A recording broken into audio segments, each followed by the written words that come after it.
and welcome back to the Pretty Little Podcast. We're your hosts. My name is Phoebe. And my name is Caroline, and today we will be recapping Season 5, Episode 12 of Pretty Little Liars called Taking This One to the Grave. Whoa! And Phoebe's drinking out of her Pretty Little Podcast Stanley. Do you love it? It's your first Stanley ever. Tell us everything.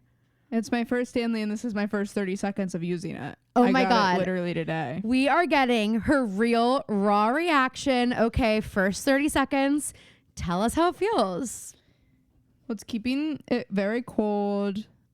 Mm-hmm. And Thoughts on the straw, the handle setup, the size. I think I'll like it for working from home. I think I will. I don't think know the that I'll Stanley- leave the house with it. I think the Stanley is like the perfect work from home water vessel because it keeps it so cold. You have plenty of it, but you don't have to worry about spilling it. Like, it's just great for bringing it around. But I agree with you. All my little students who love Stanleys have a different kind that they bring to school with them. And it's the 30 ounce with like the handle, but it also has a straw. So that's probably what I want to get next, except that Love Shack Fancy is doing a collab with Stanley. So I'm actually going to have to get that. Cute. I just feel like if I were like in high school or in college, It's not what you would want. college may be different just because it's not like you can kind of plan and you're not necessarily out of the house all day. You like this you could bring to like your 50-minute lecture. Yeah. And like it wouldn't be a hassle. But in yeah, high you can't school, throw it in your bag. Yeah. I don't like that. The straw is a turnoff for me in terms of portability. That's why I love my Hydro Flask. Yeah. Yeah, the Stanley, I've brought the Stanley to the gym before when I'm like gonna be just on the treadmill. Like, it actually is kind of nice because I don't like tipping my head back when I'm on the treadmill. Does your Hydro Flask have a straw in it though? No. We gotta get you one of those. Well, now I have like 500 Stanleys, so I guess that's true. I just kind of do that. My Hydro Flask has a straw inside of it, so I don't have to. What I mean, But one of my Hydro has, like, Flasks did. the fold up straw, you know? Yeah. Is that one? It did.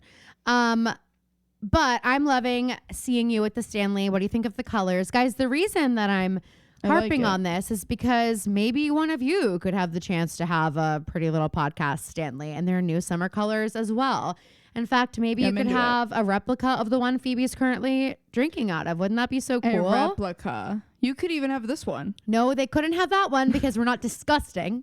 Hey, how about this, Phoebe? We are not disgusting. We're not a disgusting podcast. Thanks. Oh my, ay. Oh my, ay. So what I was saying when we first started this is that something spooky is going on here.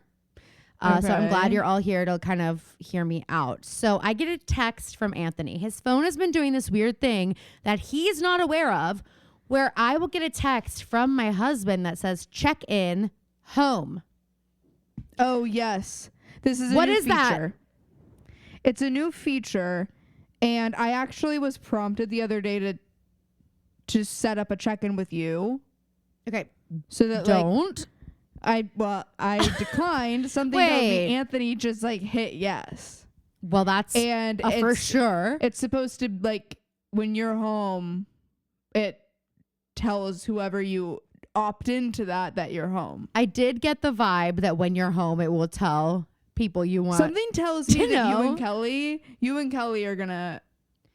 Well, be it's like, doing why do this. I need that when I have Find My Friends and I check it every 5 minutes? Now that I don't have the Spotify for Podcasters app on my phone that I can constantly look It's at like, our what stats. do I use my phone for?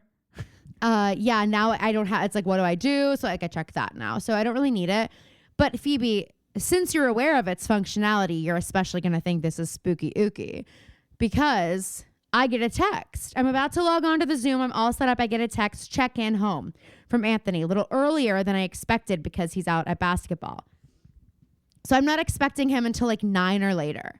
And I'm like, okay, he's home. I'll wait for him to like walk in the house before Phoebe and I start. So like I wait a couple minutes. He doesn't come in.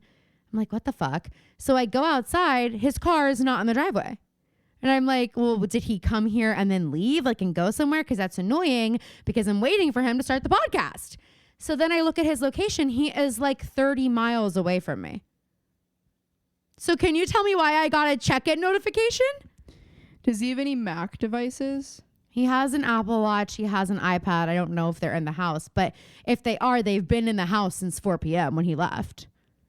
It's very weird. I don't Yeah, know. so Maybe now it's a I'm glitch. kind of freaked out. I And think I'm freaked there's been a out and I have to record a glitch. podcast. I think there's been a glitch. Oh. Oh my God. So that's what I'm dealing with currently. I have another thing to tell you. And I can't believe I'm gonna tell you because you're gonna probably be a massive biatch about it. But I Okay, well then I'll share my story. Okay, you about go how first. Caroline already knows this, but I do just want to come clean about something that we talked about on the Patreon a couple weeks ago. Caroline was very open and honest and forthcoming and real and raw and vulnerable with us. as I always am. She told us that she has been dabbling in the world of an iced Americano. And I roasted her. And it was Run not back the because tapes. Run back the tapes. It was not because I had any knowledge about what an iced Americano really was or entailed. Hey, and thank you It for was more admitting that. so- It was more so the reputation. And I had literally, before we had that conversation, I had just seen a TikTok of baristas like shit talking an iced Americano.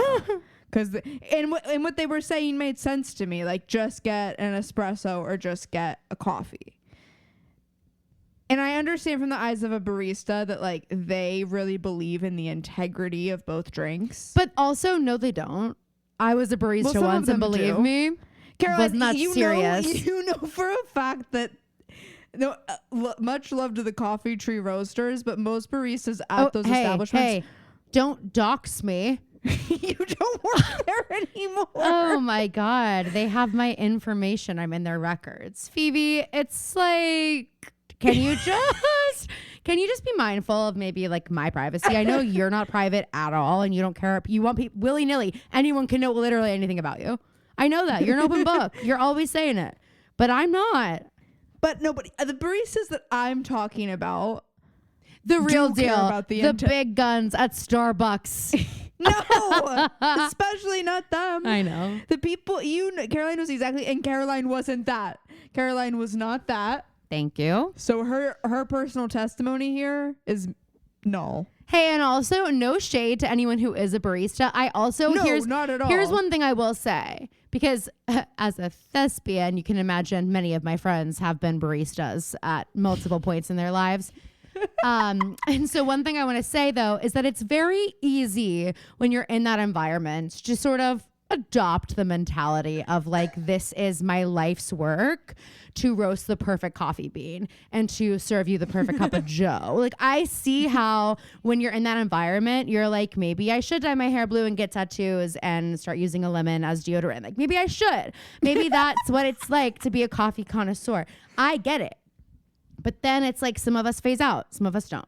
But I feel like if you're working at a coffee store, coffee shop, there is a very specific aesthetic. And if you don't at least dabble in it, then what can you really be doing there? Calling yourself a barista. And I will also say I feel much better when one of those baristas makes my coffee. Because it's like, no, I know. Oh my God. The 'cause then handcrafted beverage I'm about to drink is going to slap. It's going to be perfect. And if it's not perfect and I tell them, they're going to be like, oh my God, I'm so sorry, and remake it. Well, Like, no, what they're going to say, I didn't make that. they're going to say, if it's not perfect, I didn't make that. And actually, when I was a barista, one time there was this woman who came in every day. She worked for the symphony. And she came in every day and would get an iced latte, whatever. And so one day we had this person make her an iced latte, and she comes back and she's like, Was it terrible? this is the worst. And also, I want to say an iced latte is like very difficult to screw up.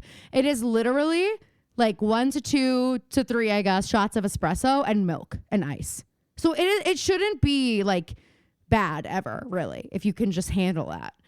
Oh, but I guess this person couldn't, so I had to remake it for her. But I was like, what a joy that you chose me. Out of all you had your pick of the litter, and you said, no. She knows how to make a really good vanilla latte, and she was right. She was right. Right. But I had a realization. So I went to Starbucks this weekend, and I ordered a venti iced latte with oat milk. That's exactly how I said it because my friend who worked at Starbucks told me that that's how they prefer to hear it. That's the order of operations for them in the POS. And then add whatever milk. Milk is the last thing they add on the POS. So if you say, I want an oat milk latte, and like They have to remember you said oat milk. This is how a Gen Xer orders a coffee at Starbucks. Can I have a latte with hot venti? Okay, that's a good one. Here's my take on how a Gen Xer orders coffee. Okay, like this. Whole milk, but they don't specify it. No. And then when you're asked, when the person asks what kind of milk, they're like, From a cow? what? They're like, no, I'm not looking for your vegan milk. I want it from a cow with the real thing. Okay? Yeah. Exactly. No, but the other way, I think a Gen Xer would order coffee. Okay, they go up and they go, I will do a small coffee. And they're like, all right, just a small coffee? Yup. Small, none of that fancy stuff, just a small coffee. And then the person's like, okay, $3. And they're like, little steep, but okay. And then they get it, they take a sip, they're like, this is awful. This is so bad. What is this? There's no vanilla in this. And they're like, well, you just ordered a coffee. They're like, I obviously meant a vanilla latte. And you gave me a cup of coffee. And they're like, that's what you asked for. And they're like, dude, the customer's always right. And that's how that goes. And that's where I get canceled. This is so funny. Or you're like our dad and you order, hey, I just get a tall coffee, a lot of room, and an ice cube. Just one. I like how you adopt the persona completely as you go into dad's coffee order because it matters. And mom for the longest time when we were kids, we'd go to the coffee tree after school. Medium half calf with room. little bit of room. I was like, okay, half calf is low key chic. Half calf actually maybe it's high key chic. Can I say something crazy? Okay. Mom. Oh my god. Mom when she was parenting us at Lincoln and we would walk down there, kind of has the energy of our future president, Kamala Harris. Phew. Phew. She's giving marketing genius though. Did you see the TikTok I just sent you? No, but I know she changed her header to brat. Today when I was in the marketing meeting suggesting we do a brat summer post next week, I was like, and Kamala Harris just said it, so you know it's big. On C and they also just posted a TikTok. Kamala HQ just posted a TikTok of using the song Feminine Phenomenon by Chappell Roan, and it's it's Kamala saying what we really need is and then a picture of Trump and it says a what? And then it's Kamala again saying a feminine phenomenon. I saw these videos that were like all Kamala, like let's meme our way to the White House. Like that's all we need. That and Taylor Swift bring her on stage for one show. Maybe this has been her whole plan since the start. That's why she's been saying all this crazy fucking shit. Maybe. She's like, Gen Z will latch onto this one day. Once it's camp. They're like, we don't care what you say, but just say anything and say it in that sort of zannied out way you do. And those kids are going to fucking eat it up, Kamala. Jake Tapper on CNN just did a segment with like, I think a millennial was the youngest person at the table. Everybody else is like old. Mm-hmm. And they're having to explain what a brat summer is, what brat is, what all of the culture and lore is. Jake Tapper goes, Kamala even, they're playing edits over, Jake Tapper's talking, but we're seeing edits on our screen that the news is playing of like the brat edits of Kamala. Oh my God. And he is like, Kamala's HQ Twitter even adopted the aesthetic of a brat summer. And this old woman goes, and there is a color of this whole thing, and that is chartreuse. Okay, and that's so true. That is literally so true. So let's get back to the non-political stuff. So what did you think, though, of the iced Americano? Oh, yes. Well, this is the story. I ordered my drink, and then I I waited in this line for 25 minutes, Oh my God. which is like, it was fine. I was waiting for a Target order and I had to go to, like, I knew I was spending my day over in this area. Mhm. So like, it was fine, but it wasn't like, Well, it's never like fun to sit in the drive-through for 25 minutes. yeah. Because typically, And- if you're waiting to get a coffee, you're like, I need to go. and especially like, I just feel like every drink I saw get handed out of the window was like one drink. Yeah. And I'm like, okay, what is the hold up here? No offense. Thank you for doing your work, but come on. I'll tell them you said that. And so I pull around, I pay for my drink. How much She was hands it? to me. It was cheaper. Oh. And I heard her say it. I heard her say the price and I was like, that doesn't sound right. That's that's where. not- Okay, now I normally- blame you.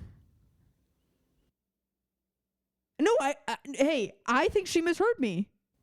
Oh, okay. That's what I've thought this whole time. Okay. I don't think they gave me the wrong drink. I think they misheard what I said. This whole time, I thought Phoebe ordered and paid for a latte and was given an iced Americano. And I was like, that's tough. That's a tough pill to swallow.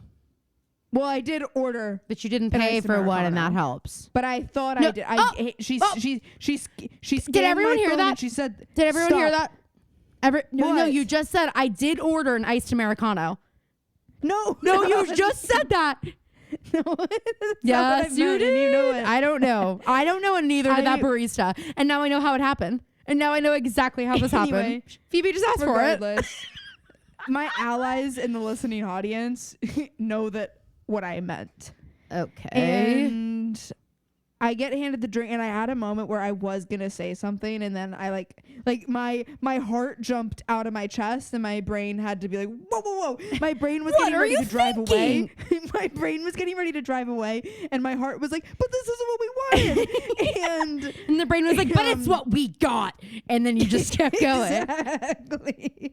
That's exactly what happened. And so I'm driving, and I sent Caroline a voice memo. It was and I awesome. Said, everything's pissing me off, and everyone's pissing me off, and everything's making me cry. I think. was what I said. Except this iced Americano, which fucking slaps.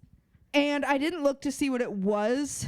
And then I sent Caroline a follow-up voice memo because it was an iced Americano, and I actually liked it. It's like, do you know what I mean now by it's kind of like muted because of the water? Yes, and here's what I'll say. If I'm going to get a venti drink, I'm going to get a venti Americano because I think that Yeah. sometimes you can get because unless I'm getting a venti latte with an extra shot, the Yeah. ratio's fucked up. Because for some reason it's 2 shots across the board no matter what size you get. I think that's crazy. Yeah. You're charging me like Well, $2 not for extra tall. dollars. Tall is one. No, but I mean who is ordering a tall I know. drink, bitch? I know. So why even bring it up? Okay, well, there are people. It's a size for. Did you know there's even a short size? Yeah. My point here is that the price disparity between a grande and a venti Mm-hmm. is enough for me to get another shot of espresso with the milk. Yeah. That's true. That's true. But Like I'm paying like $1.50 more for I will say though, a- guys, like, like hack. an eighth of a cup of milk. The hack is really getting the iced Americano with and leaving a little bit of room or asking for a splash of oat milk or something like that because That's what I got. it's still like it's not gonna it's really good. I don't know how to explain it. It's really good though, and I'm excited that you got to try it. And I'm telling you, do you have an espresso? No. Oh, okay. I'm a Keurig girl. When I'm at home, I'm a black coffee in my mug girl. Mm-hmm. Okay, well, you're not better than everyone because of that. The thing about an iced Americano is that the part of why I was so upset when I got the drink was because it was the color and the like transparency of if they gave me a cold brew yep. or an iced With a coffee little bit of with milk. just a little bit Yeah. of oat milk, and I was like, this Oh. is absolutely not what I wanted. This is actually the opposite of. I wouldn't have gone to Starbucks if I thought this was what they were Because going to you're like, me. this is going to taste bitter. This is, yeah. And then you get it though, and it's okay. And it's just not satisfying. There's No. something about an iced coffee from like Starbucks or Dunkin' with the ice they use and the little bit of milk that they give you, and it's just not It's like good. a bummer. Yeah. It's just a bummer. Well, Did you know that my sophomore year of college, I was trying to save money, so I would buy cold brew at the store, and I was getting like I not to like it, I mean, it was like I was on something because I was staying up so late. I was like getting you so were, much. oh my God, was it productive. concentrated and you, And I went to my one-on-one one day with Shelby, and I was like, I don't know why this like really like jazzes me up. I'm having like, and by the way, I'm going to the store once a week and buying 4 bottles. oh of it. my God. And Phoebe, are drinking you this all. okay? And Shelby was like, "What can I see?" There's no way Okay. this was cheaper. I think There's she no said- way. I think she sent me back up to my room to like go get it. I bet she did. and I showed it to her. She knew and you she's had the like, energy. "Phoebe, She's like, take the steps. Phoebe, you're supposed to dilute that with water. This is supposed to be like 1/4 of the liquid that you Oh my have." God. Were you like sick? Did you feel horrible? No. And that's Well, how you I felt know I have a amazing. caffeine Oh, dependency. you felt amazing. No, you know That's what? I get it. What am I saying? I get it. I'm drinking a Celsius right now. It's 9:04.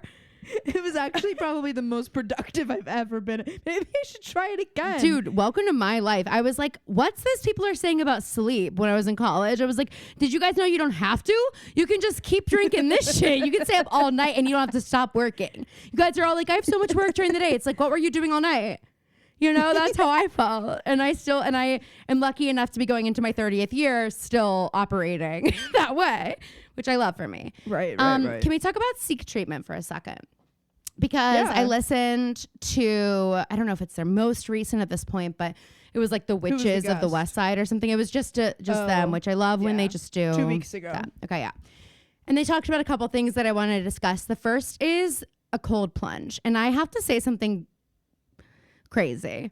I know it's crazy because of how the general public treats cold plunges, but I'm like, come on. I'm a little bit like, it's not that hard.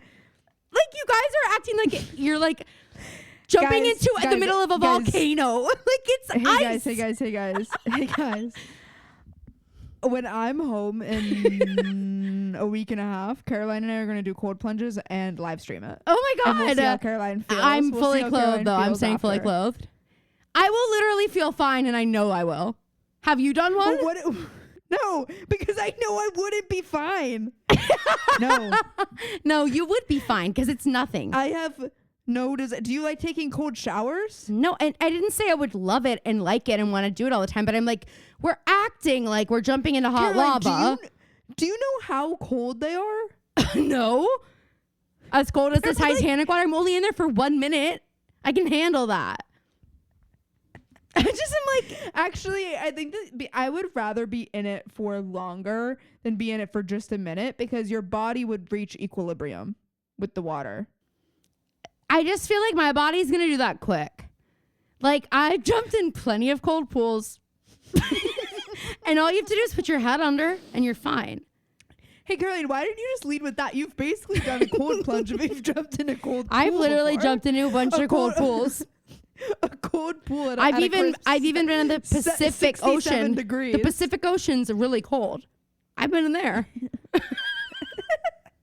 I've been in there and it wasn't even hot out maybe.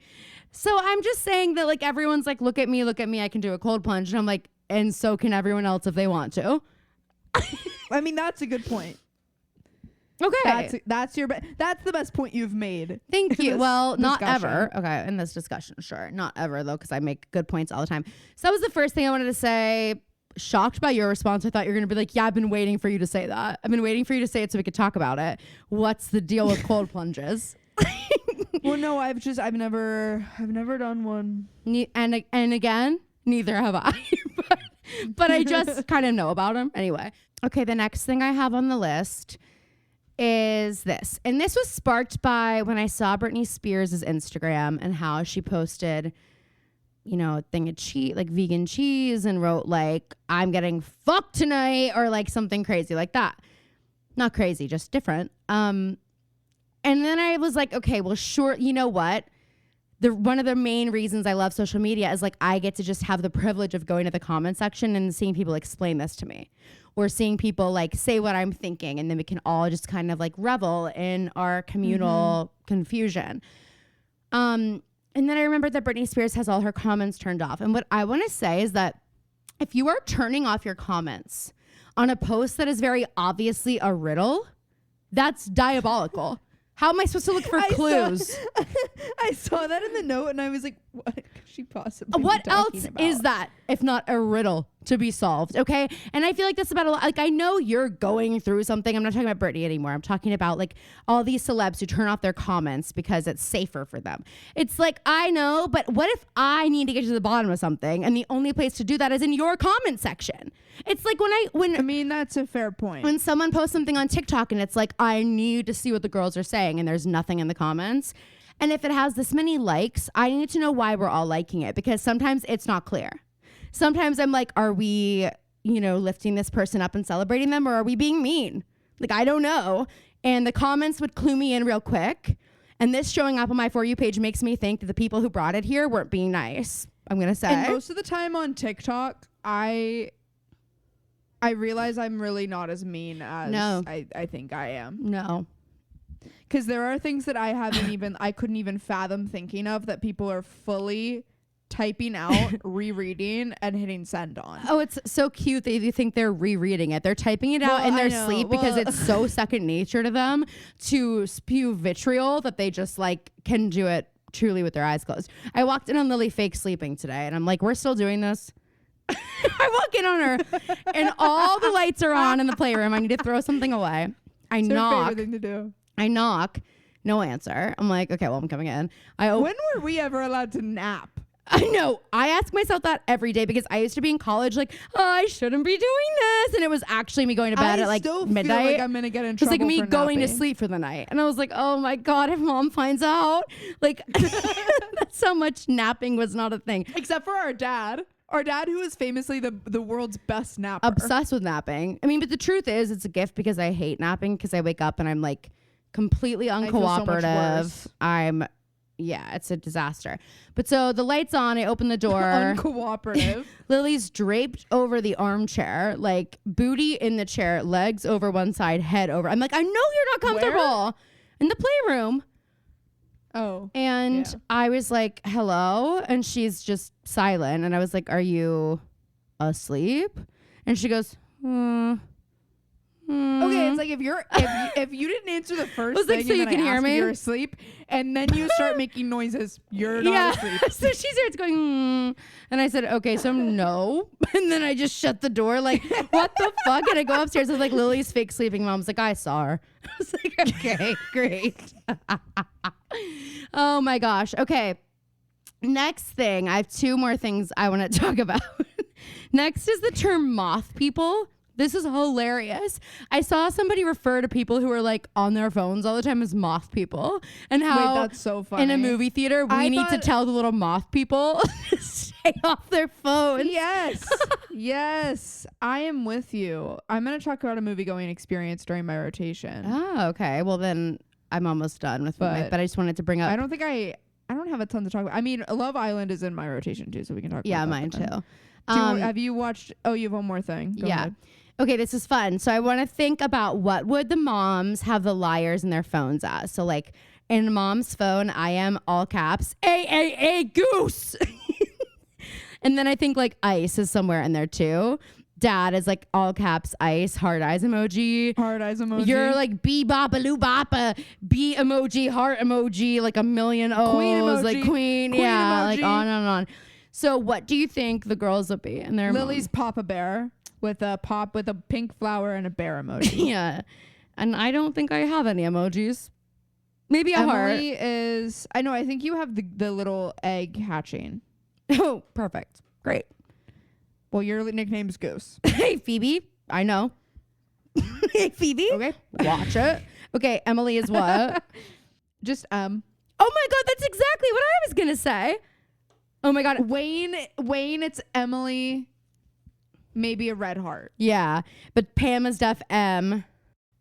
Okay, Aria is definitely like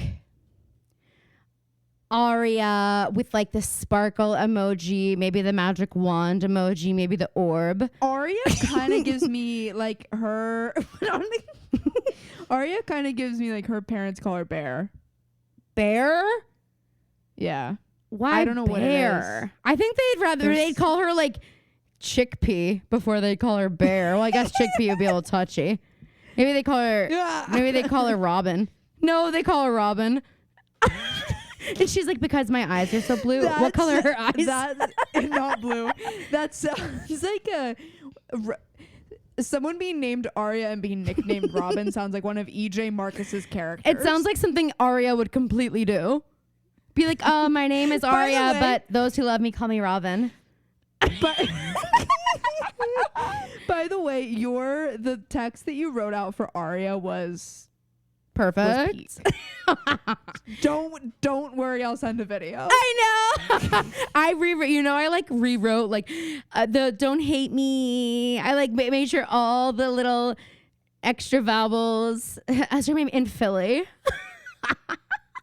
Yeah, people really also like the Allie and Spencer one, which is funny because in the episode this week, because I was like, do I finish it with -S or do I do it with Sent with Siri? Because she always like signs her text. We make fun of her.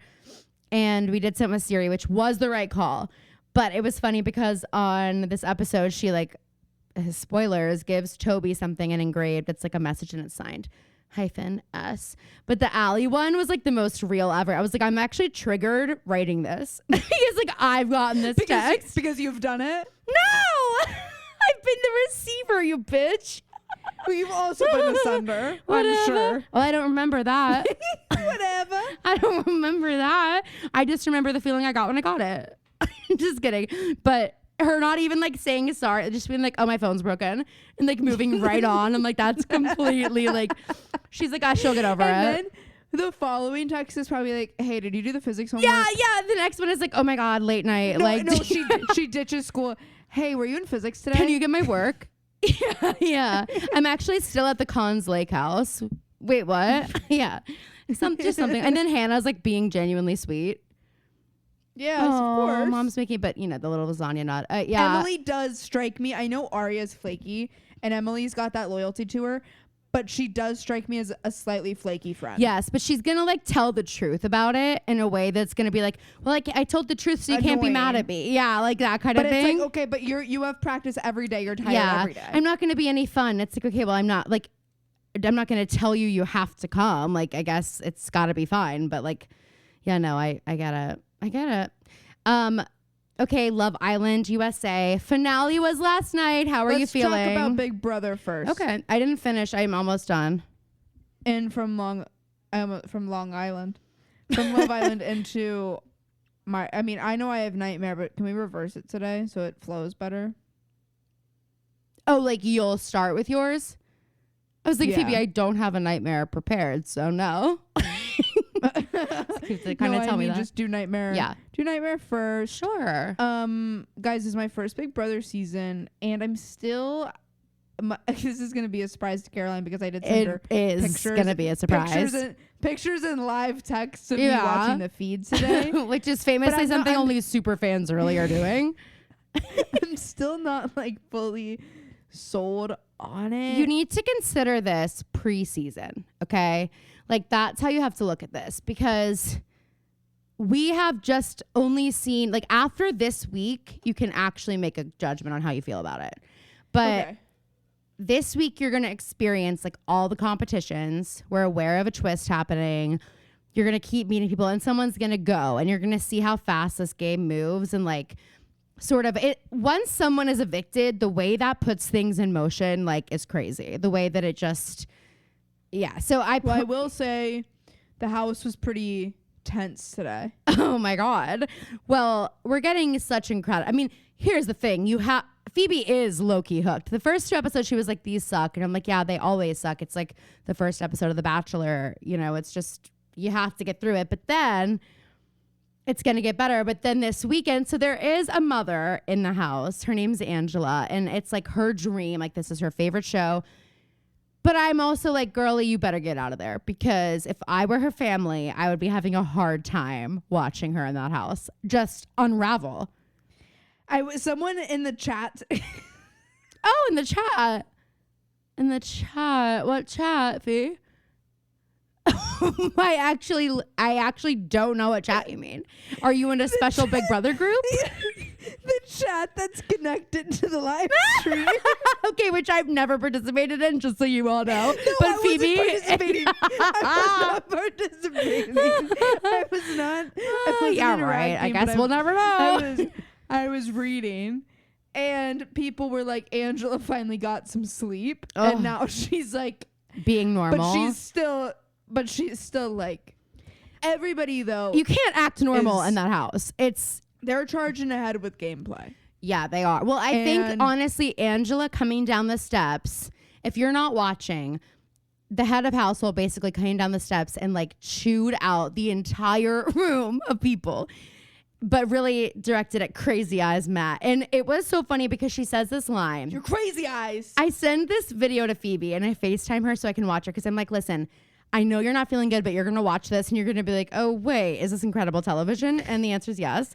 And we haven't even seen it yet. No. So I send her this video of Angela just absolutely losing it. And Phoebe is laughing so hard. I mean, gets to this one line where she goes, your little performance last night was pretty good for a low budget movie. And like was so pleased with herself. Guys. A few hours later. This is the best part. Caroline sends me and the thing is that Caroline and I had been texting about what it was like with her practicing this speech. We had this exact vision. we get this tweet of someone watching the live feeds and she's in bed, so it's green night vision. And Angela is laying in bed looking at the sky with her doing her hand she's motions. Pointing like they're like she's actually practicing. And it's like if we saw Martin Scorsese figure out the climax of his film. Oh my god. Because she goes, and your little performance last night was pretty good. Yeah, it was pretty good for a low budget movie. And she's saying this in bed to no one. Which is just because like we're like, of course that's what you do before you. I hope that's what you do before you spend 10 minutes reading everybody for filth. I hope you're prepared. But we never see that. But to happen. Get to see it and also to just have that confirmation that like, hey, we're all not that different. We are not so different after all. You've never had an original experience. No, you haven't. It was so funny. But Phoebe said something horrifying as she's watching Angela in the house. She's like, oh my God, I know we need to get you on the game, but we've got to get Mom on this game. And I hope you feel differently now. I'm like, Mom doesn't need to be anywhere near the Big Brother house, okay? I do for our sake and for Mom's sake, but for America's sake. Well, they're missing out, of course, but it would be, I mean, no. Imagine like an instance, like something like today, for example. It would be COVID Lisa all over again. COVID Lisa. Oh, what? Her crying over her Mona Lisa. Oh. I was like, what? I'm actually I guess we kind of did have a glimpse into what her time in the Big Brother household would look like because we were locked down. Yeah. Yeah. Now imagine her with no crafts, nothing, idle hands. Ooh. Just gameplay. Yeah, just a game mind games. Literally just mind games. And people like... Mom would win. Mom would come out of that house with the Yeah, but she would never be the same. At what cost? At what cost? Phoebe, it's like a president. It's like a president, like yeah. Before you see how much they've aged after the 90 days in the Big Brother house. Well, here's the thing. I know Phoebe's in it though. I know there's no getting her out of this for the season because number one, she's hooked on these characters. But number two, she has realized that at any moment, if she runs out of something to watch, she can just turn the live feeds on and have reality television. Today. I know that's what happened. I knew that was exactly what happened. I was like, and that's how I know she's in it. She's not going to stop watching because then she's going to be like, well, it's not fun to watch the live feeds if I'm not also watching the show and like involved. Mm-hmm. So yeah. Exactly right. But it was funny. I texted my friends from school and I have a Big Brother group chat where we all talk about it. And I told Phoebe like, if you continue to be kind and like into this and nice and realistic, then maybe I'll add you to the group. And I was like, but if you keep acting like this and like a snotty brat, you will not be invited in. And when my friend goes, how hilarious that it's a threat to keep her from this group. Most people are like, please don't put me in there. Please. So funny. I love Big Brother. It's cheesy. You have to get past that. Like, it's just what it is. Yeah, that's what I'm mainly struggling with. It's cheesy in a different way than The Bachelor, but you just have to think of it like that's part of the shtick. Like, that is part of it, is that these people are going to act like they're going to get in the confessional and be like, what's up, Big Brother? Like, that's just kind of what it is. I do really like the girl from Pittsburgh, though. Yeah, I do too. You're going to, once some of these people get weeded out, it's going to like, and the real gameplay is going to start. And it's like, here's why you're going to love it. It's because if you like watching or hearing about gossip in your own friend circle, now imagine you have access to every conversation that happened about whatever drama. And you can watch you can hear what every single person has to say about it that was involved, but also who's hearing about it. And then you get to see how like what the mental gymnastics these people are doing to like justify voting someone out of the house, keeping them in. You're gonna love that. Like once it really gets in there. When I was watching the live streams, I did like burst out laughing, thinking of Amber working from home and having it like on her big TV, like knowing how massive the TV in her living room is and having the quad view on is like, that's like Megan from Drake and Josh coded. That's so fucking funny. I love the idea of Amber as Megan from Drake and Josh. Interesting. Her watching the live feeds at 6 a.m. when she's been awake for 3 hours already, but she's just now getting around to watching the live feeds. And she's like, I'm late. Well, I did. Do you want to hear something embarrassing? Yeah. In the middle of the night, you turned it on? Well, no, I logged on at like, I turned it on at like, well, I guess it's not that embarrassing. In my head, I was watching it there wasn't a time difference. At like 11, I turned it on because I was tired of what I was watching. Mm-hmm. And they were all asleep. Oh, that is a bummer when that happens. It's like, and snoring. Wake up. It's not even like there's anything. But maybe they'll fart. No arguing. Maybe you'll hear one of them fart in their sleep. Well, oh my God, this was so funny. Okay, last season there was a girl named Felicia, and she was older. Like, I mean, not older, but she was like middle aged, and they're all young, so she seemed older. She would sing in her sleep, and she's like, and it was like so loud, and people in the room were like, wait, Caroline, have we considered my night terrors? Yeah, Phoebe, it's a tool. Okay, it's a tool. Actually, we come to find out once she wins Big Brother that she never actually had them.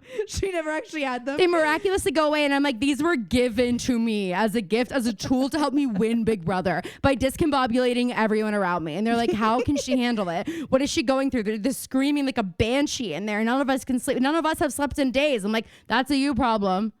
Okay. And then you can be monitoring like Reddit, Twitter, seeing what people think the lore is, and you can kind of guide the conversation in the direction you want it to go. Multiple different usernames, well, of course, start pushing different narratives. Yes, yeah, to see what sticks. Like, yeah, we'll workshop them before I go, of course, so that you know like what your tasks are. Yeah. Okay, great. Well, I'm glad we discussed that. But overall, you're locked in, is what I'm getting. Yeah. Cool. Sweet. Cool. Yeah. Want to go into your rotation? Well, let's talk about the good about Love Island first. Okay. Well, I mean, then maybe we should just start with my rotation because... Okay, go ahead. I kind of spoiled it already. Start with your least Love Island take. Well, all 3 of them are from Love Island. Oh, slay. Perfect. Yeah. This is great. I kind of spoiled it on the Patreon for whoever watched, but I've got to put PPG in my dream rotation. It's going to be Leah, Janae, and Serena. Their friendship, I mean, wow, what a beautiful thing to come out of Love Island. So unexpected. Like the friendships are usually strong, but this was different. The like sisterhood we saw. I have to say, like, I fucking loved that Leah ended up number 2. I would have probably preferred if Janae and Kenny were number 2. Just because of the couple of it all. Yes, just because of that. But I was kind of like... Because Nicole couldn't say it was a fluke. You know what I'm saying? Like, she couldn't be like, well, we should have been, but I bet it was 1 vote. It's like, no. She was number 2. Because I just feel like the whole time Nicole's like, well, they shouldn't be here. Like, their connection's not the strongest. I hope they make it. I love Miguel and Leah. I think they're so sweet together. His speech was the best. Oh, but you know what he reminds me of? Is Heath Ledger in 10 Things I Hate About You, who can like turn on that charm, but it's like bad boy. And it's like, you don't know if you can believe him. I think the best speech though was Janae. When she started speaking in Spanish, I know. Kenny's reaction. I know. He could not even believe it. And I realized watching last night that Kenny and Janae are my favorite. It's one of my favorite relationship dynamics. Like that dynamic of like a quiet guy or partner who just like is exactly like so calm, cool, and collected and is so comfortable with themselves, and just this eccentric, lovely, out there partner who is only supported by their partner. And like Kenny just can't get enough of Janae. And it's like he is perfectly fine just like sitting next to her for the rest of his life and letting her run the show. And I just love it. So because he totally has her back, like completely. But it's like, and Janae even said something about it. She was like, I feel like I tried to be less. I tried to like change parts about me to make it work with Connor, to make it work with whoever, because I just wanted somebody to choose me. And what she says about how like, Kenny, when you came here, I was literally waiting for you. And she was like, I was waiting for somebody that would just take me as I was, because I was ready to be done. And I was like, I don't have any more pretending. I don't have any more to give. So like, this is what it is, and you can take it or leave it. And it was like exactly what he wanted. And I completely agree with you. It's so great to see a girl who people can call too much if they want. It's so great to see her just be celebrated by someone who may seem like an unlikely pair, kind of, which it did. But I think like, yeah, for all the reasons that they're different, it's why he loves her. And like the notes together and just the way that she is about like his family and how much they're just like happy for each other and like so happy about the notes that they got to read from each other as parents. And like the way that he really took his time reading the whole letter from her mom. Like there was no part of it that was like, okay, like, you know. And his voice. His voice is so cute. And he's so silly. She brings out that side of him, which we love. Like it's something we saw from West and Sierra and Summer House, which I think is one of the reasons we loved them so much, is because we were like, no, Sierra was like kind of hard. Yes, and that made sense after what she had been through on TV with Austin. But to see her like laughing and happy, and to see someone who just like wanted to help her keep enjoying her life and show that part, it was so exciting. That's like what we see Janae doing for Kenny, and it's so awesome. He's so goofy with the guys, like the way that I love how goofy they all are with each other. Like, what a great group of Islanders, honestly, is all I can say. I thought that Serena and Cordell's date, it was so sweet. Like, it just was, and I love them laughing together and the way that they laugh, and they just seem to, I'll be honest, I was worried that Serena was maybe going to switch up when they got out of the villa, but after the other night, I was just like, all in. I think they're all in, and I love it. Serena and Cordell went on Chicks in the Office. The Cheez-It video? Cheez-Its. Oh, he got so excited. And he's like, I have a flavor idea for you. Even watching that, I was like, oh, they still don't know. Oh. They still don't like get it. They don't get it yet. He is like, he just thinks thinks it's the coolest thing, and like, well, but I'm also like Cordell, your brother's OBJ. Like, you could get a Cheez-Its deal if you wanted it. You had like 300,000 followers before. Yeah, exactly. Like you probably could have had Leah one. already over a million followers. First Love Island contestant ever. It's crazy.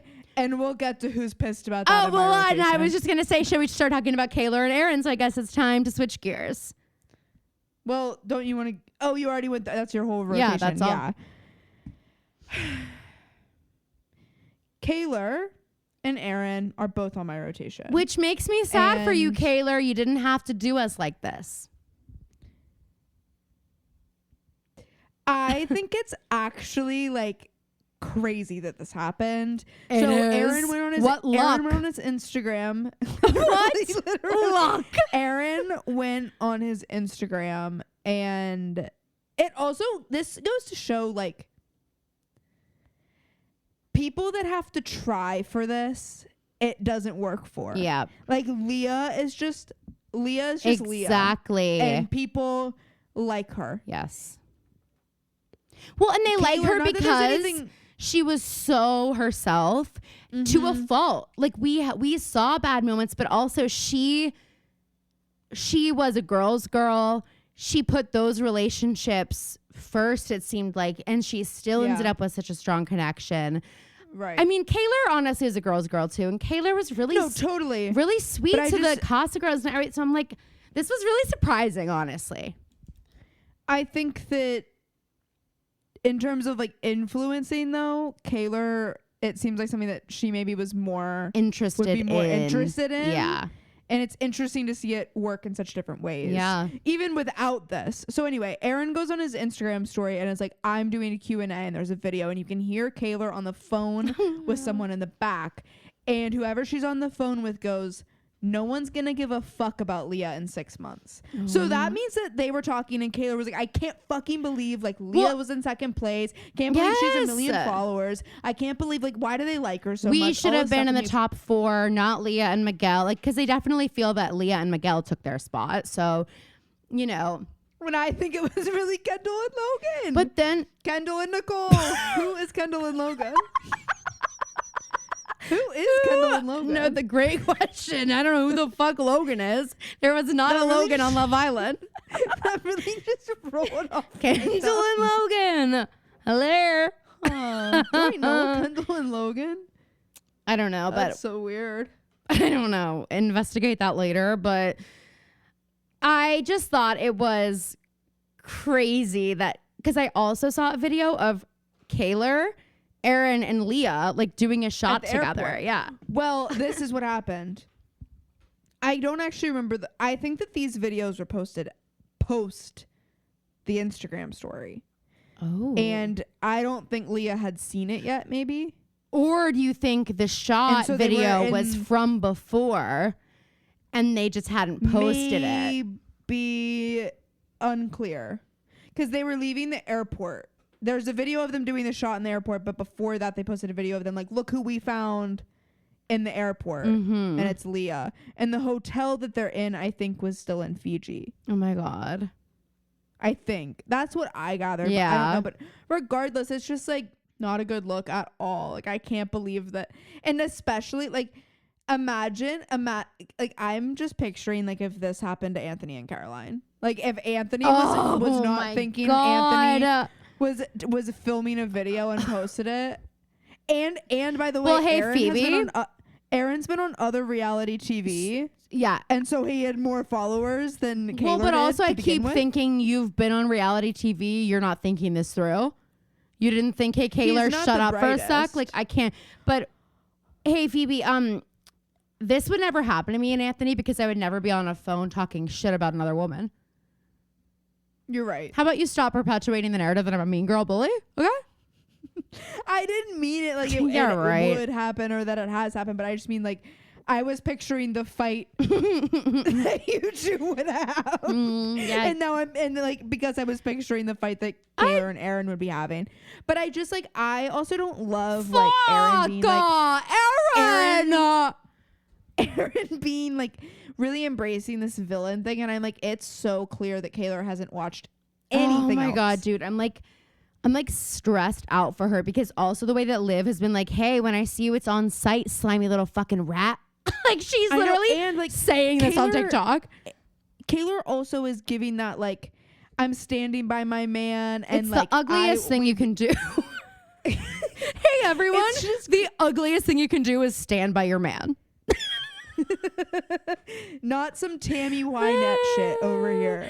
I'm kidding, but in this case, it's like I need you to. I know it's gonna take her a second. I get that, like, and I feel like I just want to say this to every girl that goes through a breakup, or like it's like you have to come to terms with who this person is, and it's so hard. And you're like watching someone you love go through it, or someone you don't even know go through it is really frustrating because you just want to shake them, and be like, why don't you see what I see? It's because they do not want to. They have to see it on their own. Like there just isn't, like she is going to have to get to a place where she realizes it on her own. And it's really sad because it isn't going to be today. It's not going to be in a week. It's going to be, she's going to waste months more of her life on this man. She's going to make decisions that maybe have long-term effects because of this man. Like it's really a shame. it's something so many girls go through. So it would be awesome if Kaylor with this platform could not go through it. And then girls could be like, oh my God, look, Kaylor's so strong. I can be like her. It's like Alex Earl when she talks about like getting cheated on or anything. Like I really like how she talks about it. So candidly about it and like the different stages and everything. I don't know. So those are my first two. The third is going to be Longlegs, the character in the film Longlegs. Is that what you saw last night or Saturday? Yeah, can you even believe it? No, and because I want to issue a formal apology to Jules and GC because I told them specifically I wasn't going to go see it. Okay. I thought, well, so was it really scary? We ended up seeing Maxine, Jules, GC, and I because I said I didn't want to go see Longlegs. But then my plan, I had this perfect Saturday planned on Saturday. I got up when I wanted to get up. I ordered a salad for lunch. I went to the gym, and then I was like, I'm just going to figure out what's showing at the movies when I am done at the gym so I can like take my time. And I get out, and it's like, it's a Saturday night in the summer. I don't really know why I thought that like I was like going to be super, gonna have my pick up the litter. And I was like, because I didn't want to go to a sold out. I didn't want to like be sitting next to people. Mm-hmm.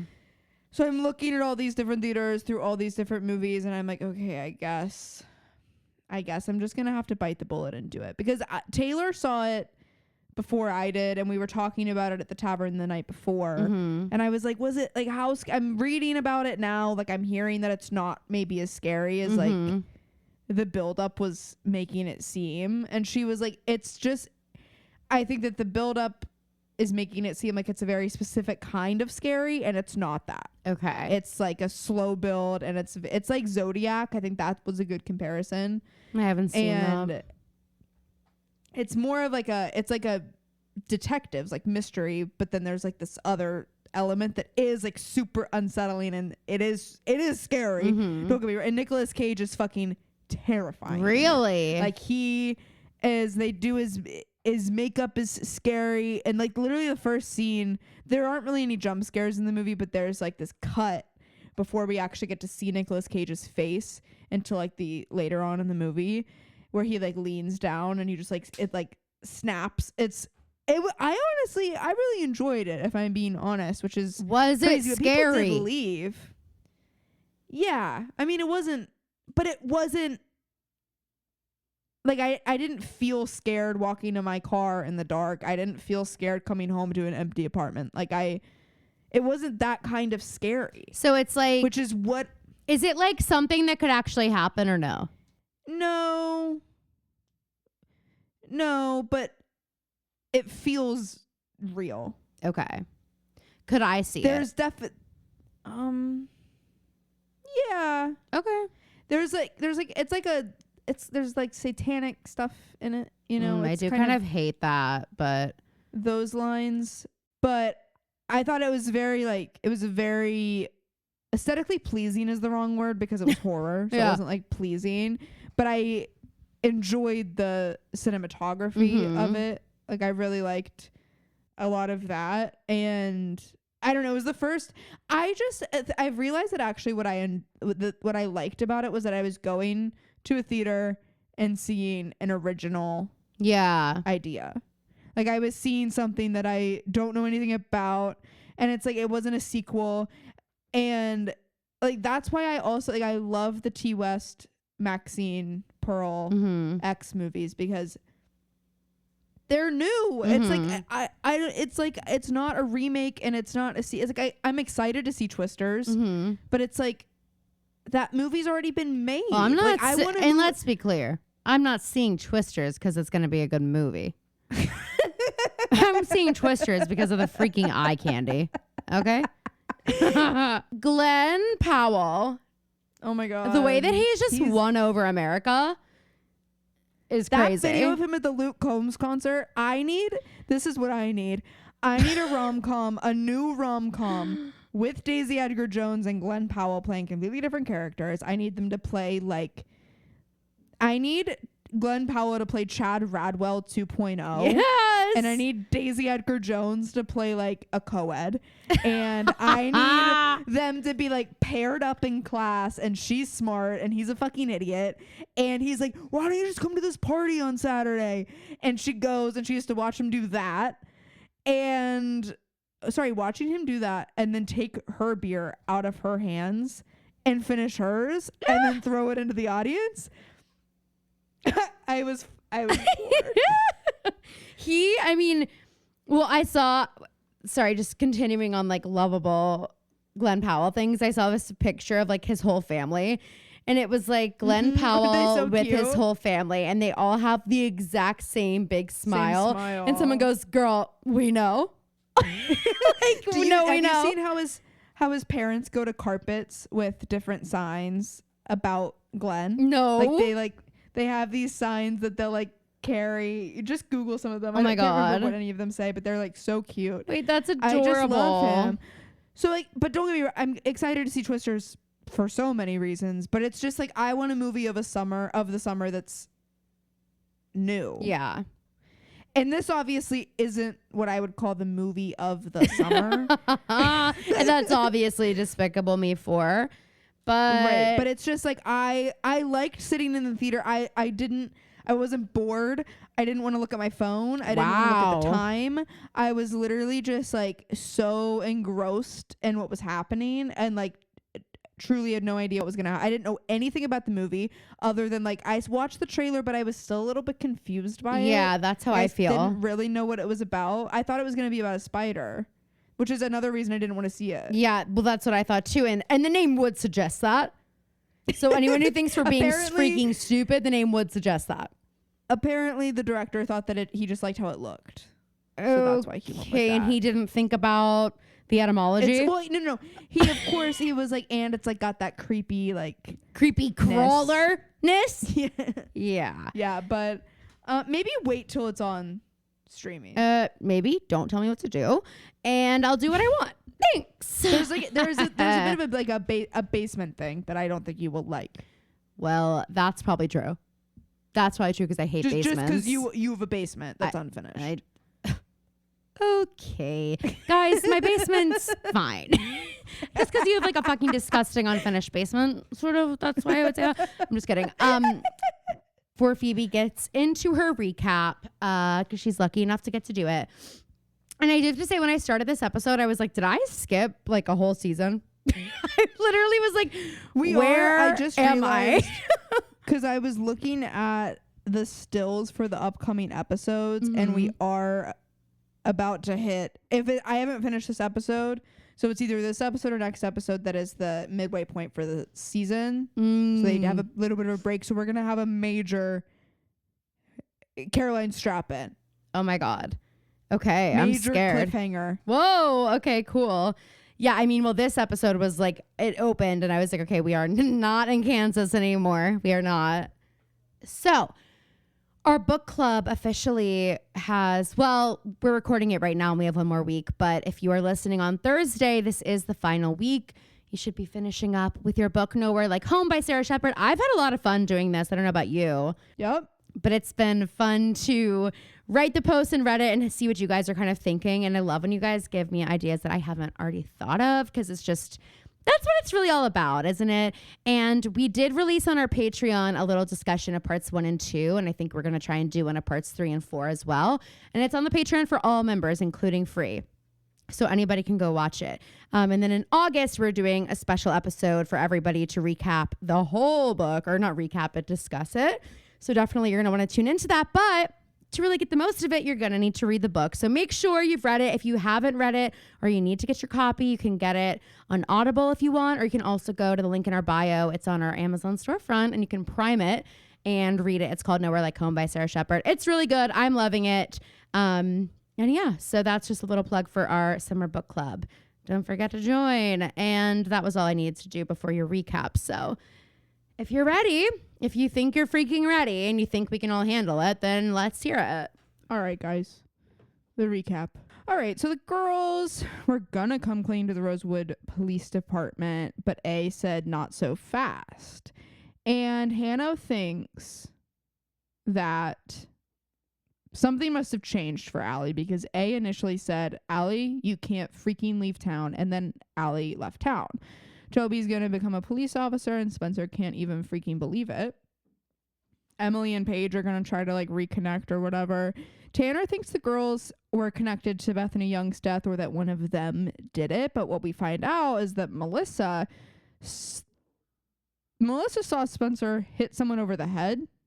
And then Melissa was like, fuck, I have to bury the body. So technically, Melissa killed Bethany Young, because Bethany was still alive because she died of asphyxiation and not blunt force trauma, I think. I could have just completely made that up. Mona told Aria in the bathroom after their little girl so confusing moment that Allie's going to come after them once she's done with Mona. And then also we find out that someone has decided they're ready to talk, and Tanner informs Byron of this, and the girls are guessing it's Allie, and something tells me they might be right. All right, let's get into the up. I had to put on these glasses because looking at myself, first of all, my camera quality is that of a rock. I know, and I got a comment on the first Patreon thing that I posted with my new computer, that my quality, and it is. I know. With my other computer, I had to turn on my overhead light to get like even kind of this kind of balance. Yeah. And now I just have my two lamps on and my computers. I mean, it looks great. My skin looks better. My home looks better. You're like, it wasn't a skincare issue. It wasn't a cleanliness issue. It was a webcam issue. I could open this, but then I get so hot. Like if I were to open the curtain and have some natural light, you would see me better. The quality would improve. But I would be so hot. So it's like, at what cost? I do own, like I bought an external webcam that is like very good quality, but I won't use it because it's a little too honest. It's a little, but it is a little too high tech. You know, it's like there's a lot of work that goes into setting up a webcam. It's like, okay, I'm not trying to like not interested. Show off. I'm not a spy kid. Exactly. I do just want to mention briefly before we get into the episode that I'm watching. The episode, Caroline and I are recording this in 2 parts. Shocking. And I was just watching the episode of The Bachelorette from this past Monday where they do a strip tease. That's the challenge, which I think we saw on something similar on Hannah Brown's season, right? When they did like they had to be like when did Luke Parker originated the like not doing the challenge and like confessing your love on like the second date? Yeah, so, I think something like that happens on this date because one of the guys like doesn't want to. He like it's the same guy from the group date last time who couldn't eat anything. Okay, and he tries to do a move. And he hurts his hand. So he like had to get green. Oh my God. It's like him of all people. Seriously. Exactly. And he's already going home. Like Sam M is so hot. And like I just texted Caroline, I haven't seen chemistry like this on my television screen since like Marissa and Ryan from the OC. Like the chemistry here it's like it's almost uncomfortable to watch.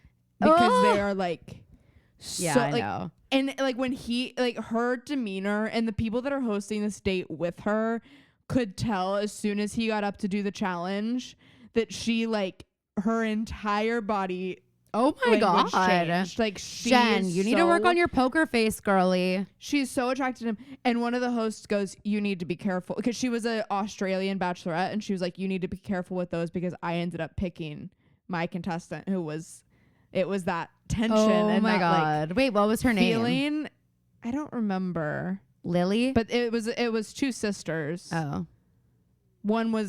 It was kind of similar to how it will be once we are both on The Bachelorette. Once we have both been The Bachelorette. Yeah. Oh my God. I'm truly breathless, you guys. So we begin. We are outside of someone's house. At first I was like, who the heck's house is this? Who the heck's house is this? Because I never saw it before. And then I was like, great, Phoebe's gonna absolutely roast me for saying who the heck's house is this. But no, we have not seen this house before. And I do think they just repurposed Emily Fields' bedroom for Mona Vanderwaal's bedroom, low-key. But anywho. You think? The bedroom, yeah, I do.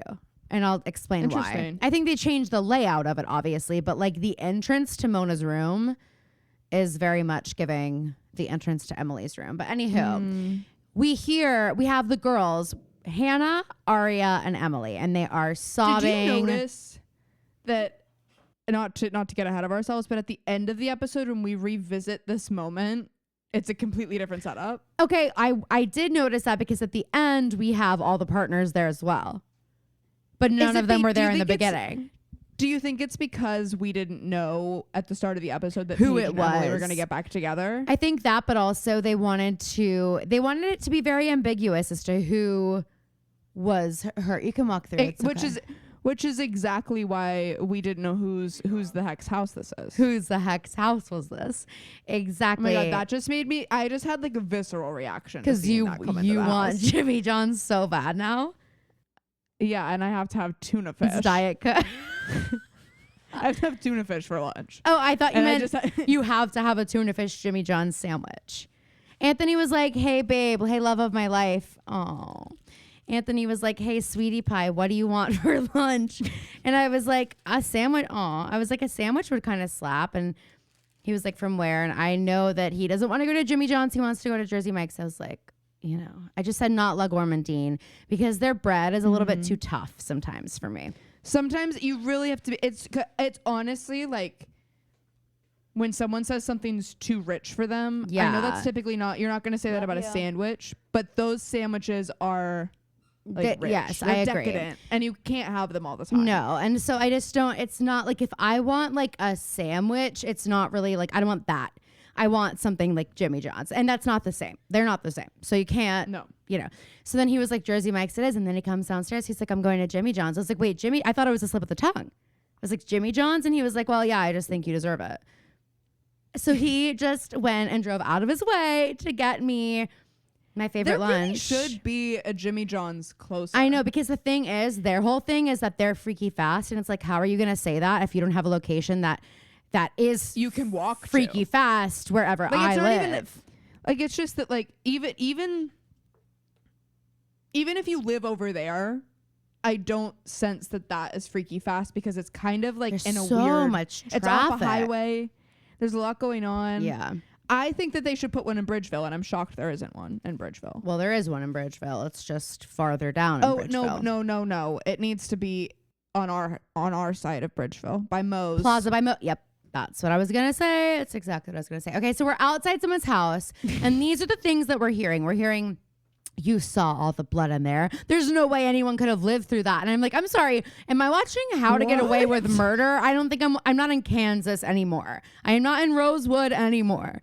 Is how it felt. Because I know I'm used to like crazy stuff, but like this felt this like episode really murder is trial. crazy. Yeah, it just felt like a different.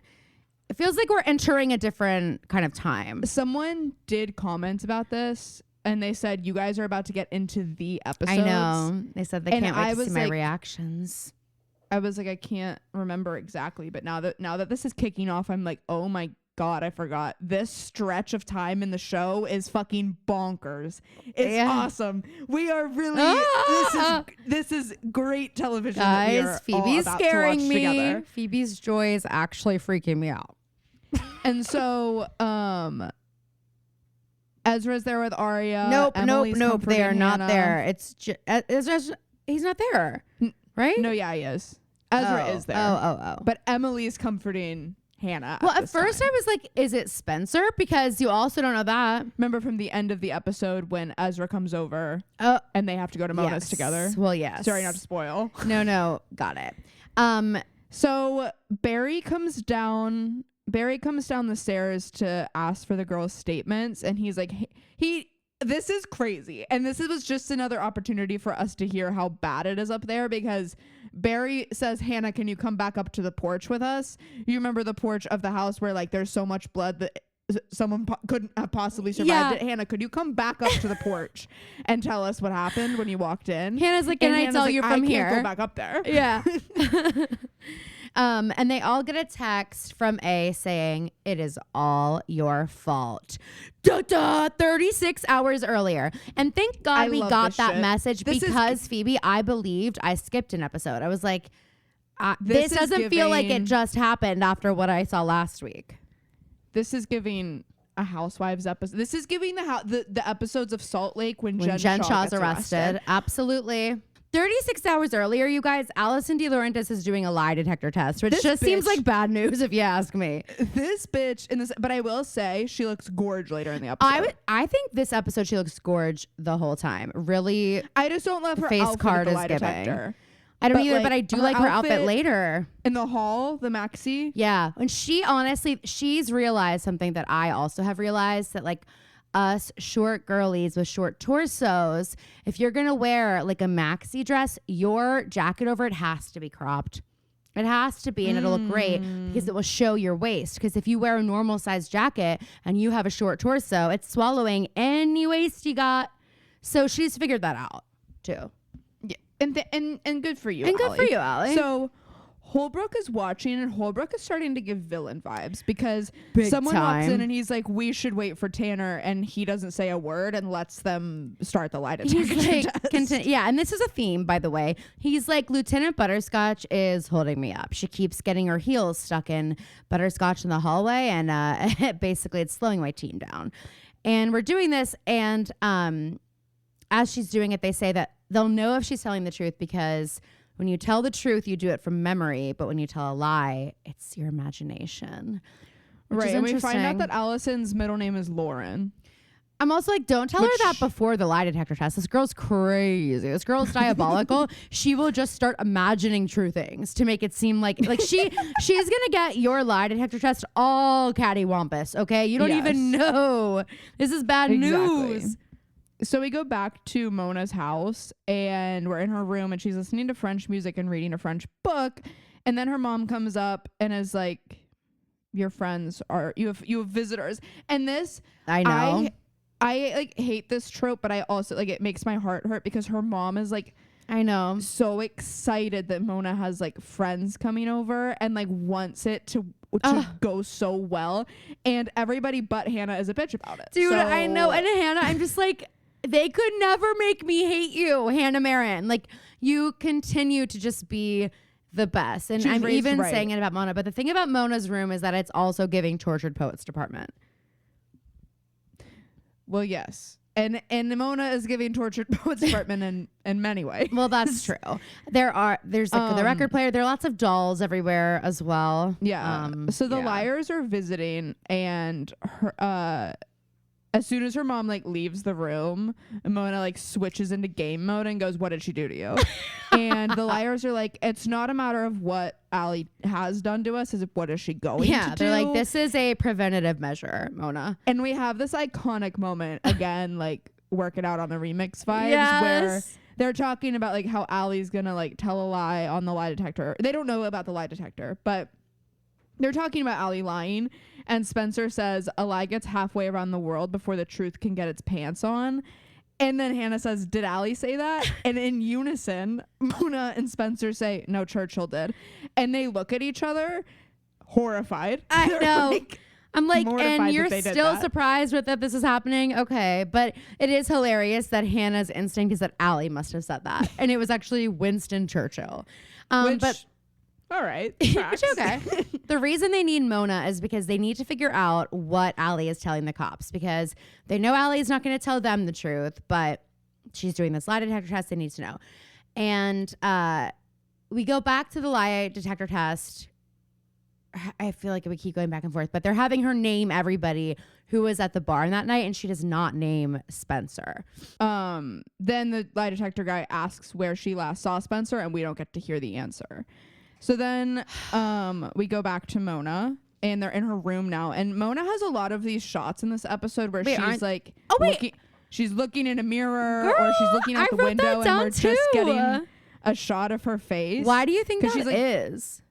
I don't know. Because it's She's, very on the nose. If we both noticed it, like there are at least 3 moments where we get our view of Mona. So she's talking about how Allie like stole her life from her and made her Rosewood's biggest loser, and she made it feel so true that even Mona believed it. I'm like, well, Mona, you were wearing like arguably loserish things. Well, and so it's not even, is it only really that she was wearing loserish things, or was she being kind of loserish with all her stalking and being creepy and strange? Well, even before the stalk. Well, I guess She's there was that time when always been, when yeah. she chased Allie and Arya down the Just street because we chanting their didn't name. see all of It's it. like, if you're not friends with someone, don't do that. There's no reason to Don't. chase them down the street. If you No. don't know, if you walked into their house and their mother would look at you and be like, "Oh, hey, what can I help you?" Then you don't need to be chasing them down the Exactly. street. If you walk in the house and the mom goes, "Oh, hey,"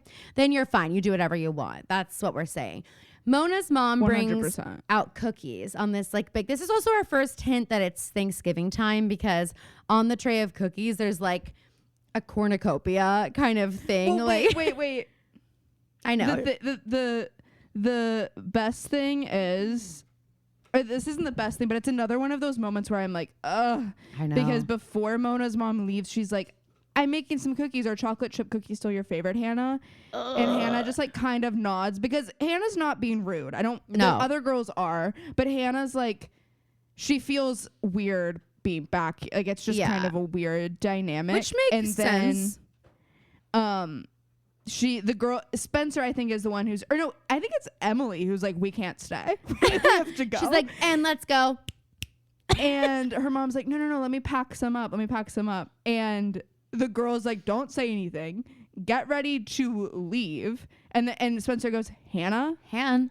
And Hannah's like, I'm waiting for the cookie. Oh. And then we realize the girls aren't fully leaving. Oh no, they're gonna just have a little not- bit. Yeah, they're just They're just don't not wanna- waiting near Mona. No, They no. can't They're like, stand okay, near Mona any longer. well, I guess we'll stand over here. But they do start talking about some sensitive info, because as they're standing in the foyer, Spencer's like, Melissa's confession is not helpful, because in Melissa's story, I'm an accessory to murder, best case scenario. So we're not doing anything with the video, even though you guys want to. And then Mona's mom comes back with the cookies, and it's so sweet. Hannah's like, that's so sweet of you to remember. Like, chocolate chip still is my favorite. Yeah. And then Mona's mom, like, Mona leaves Goes and upstairs, or starts to go upstairs. yeah, she's like, our thing's starting again. And Hannah says that she's not friends with Allie, so she doesn't know, but she does know that Mona's afraid of her. And we see that Mona's actually listening at the top of the steps, and then she makes a call. But I thought this was interesting. That was interesting because she doesn't listen to the whole thing. I Hannah agree. says. She leaves early. She waits till Hannah says, I'm not friends with Allie anymore. And then she like feels good enough to go Ooh, upstairs, yeah. which I thought Aw. was like kind of like, Mona and Hannah are always going to have. I know. Well, they're trauma What's so bonded. amazing about Hannah's friendship is that even though Mona did so much to her, Mona knows that at the end of the day, Hannah would still yes. protect her. And Yes. that's just like, Hannah is perfect. She is. And yeah, she is. So Mona's call, though, is send out a code A. She's plotting something big. Ooh. Serve. And so then we go to the brew, and Mona gets let in by this freaking dweeb behind the counter. Whoa. And not Emily she says- Fields. She's it's Emily. She says, lock the door. I think someone's been following me, which is kind of scary foreshadowing for later in the episode. Oh my God. Yeah. And she's like, is no one here? And Lucas comes in and says, yeah, no one showed up. Allie's convinced everyone that she's the saint and you're crazy Mona. And this And is then Mona has another moment Yeah. where she looks in the mirror and she says, do you think you can be crazy and not know it? And Lucas says, Mona, she wins if you believe that. And Mona says, hey, I'm not talking about me. I'm talking about Allie. Yeah, she goes, she's full on socio. So then we I thought find that was out crazy. Allie volunteered the polygraph. Nothing's crazier than that. Allie De Laurentiis, you have no business volunteering to do a polygraph. And Hannah's like, well, why would she do that? Oh, well, why lie to yourself unless you did something so bad you don't want to admit it?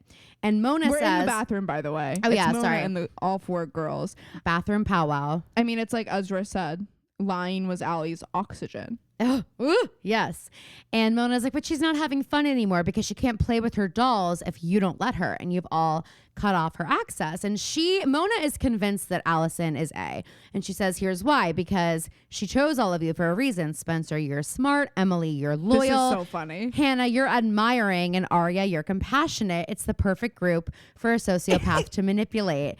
And Arya's like, I always wondered, like, what made me so special? Like, why would she choose me? Little old me. Like, but you're right. Fishing. It's my humongous heart. And Mona's like, yeah, when you don't feel anything, it must be really fun to mess with someone who feels a lot. And Arya's like, what?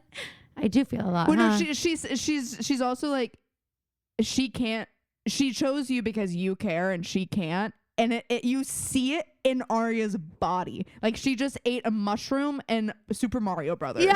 She like levels up in that moment. She's like, wait, you're right. I don't know why it took me so long to figure that out. But it's because of my big heart. It's the, yeah.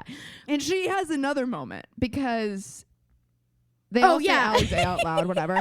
And then Emily says, which I am like, Emily, you could have kept, this is an inside thought. I know. I thought the same. Emily says, she never loved me. To which Arya says, looks at her with disgust and says, she never loved any of us. Hey, Arya, Okay, not the same. We're kind of talking about different kinds of love. Yeah, hey, Arya, Allie can we just lock in here? Allie made out with Emily like a week ago? In her bed. Yeah, well, you were taking your clothes off on top of Z. Allie was doing that to Emily. Okay, let me put it in terms so you can understand. Let me liken it to something you actually went through, because then you'll freaking get it. So they think that Allie is convincing the cops that the liars are guilty of everything. So Mona is going to figure out what she told the cops. And Emily's like, look, we are not going to be friends, you and me. And Mona's like, okay, well, no one can know, including your bed buddies. And we're going to keep using that word, bed buddies. And this is the weirdest thing in the world. We have these two scary twins, Cindy and Mindy, walk into the bathroom. And Mona goes... We do find out Mona is helping them because she got early acceptance into 3 colleges and can't get off track. So she's trying to keep everything like above board. And then Emily's like, I want to make it clear, this doesn't mean we're besties. And Mona says, I don't want to hold your hand in the hallway. This is a secret. That's so what she funny. says the bed buddies thing. But I just love that line where she says, I don't want to hold your hand in the hallways. It's a secret. So Cindy and Mindy walk in and Mona's like, oh, getting ready for Thanksgiving, and leaves. So now we know it's almost Thanksgiving.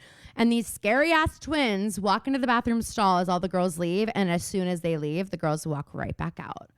Which I think was it's like you didn't, what did you hear? Yeah. Really? What you think you ate? What did you really do? You know? Exactly. Yeah. But also, oh my gosh, the buzz of the day before Thanksgiving break or the day before Christmas break. I wish I could bottle it up, don't you? Like, oh or on a college campus.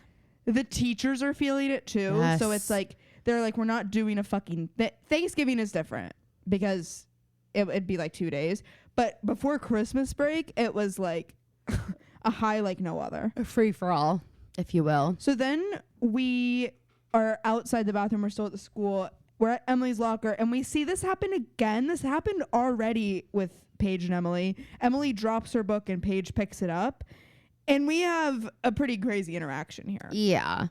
Like, they're having like nuts. regular small talk, and Emily's like, how's that thing that you went to, like you were all dressed up for? And Paige goes, it was a costume thing, and mine didn't really fit. Is this all we're going to get about this? This is crazy. And then Emily's like, we never did have our talk. And Paige says, I'm tired of talking, and kisses her in the middle of the hallway. Like, what?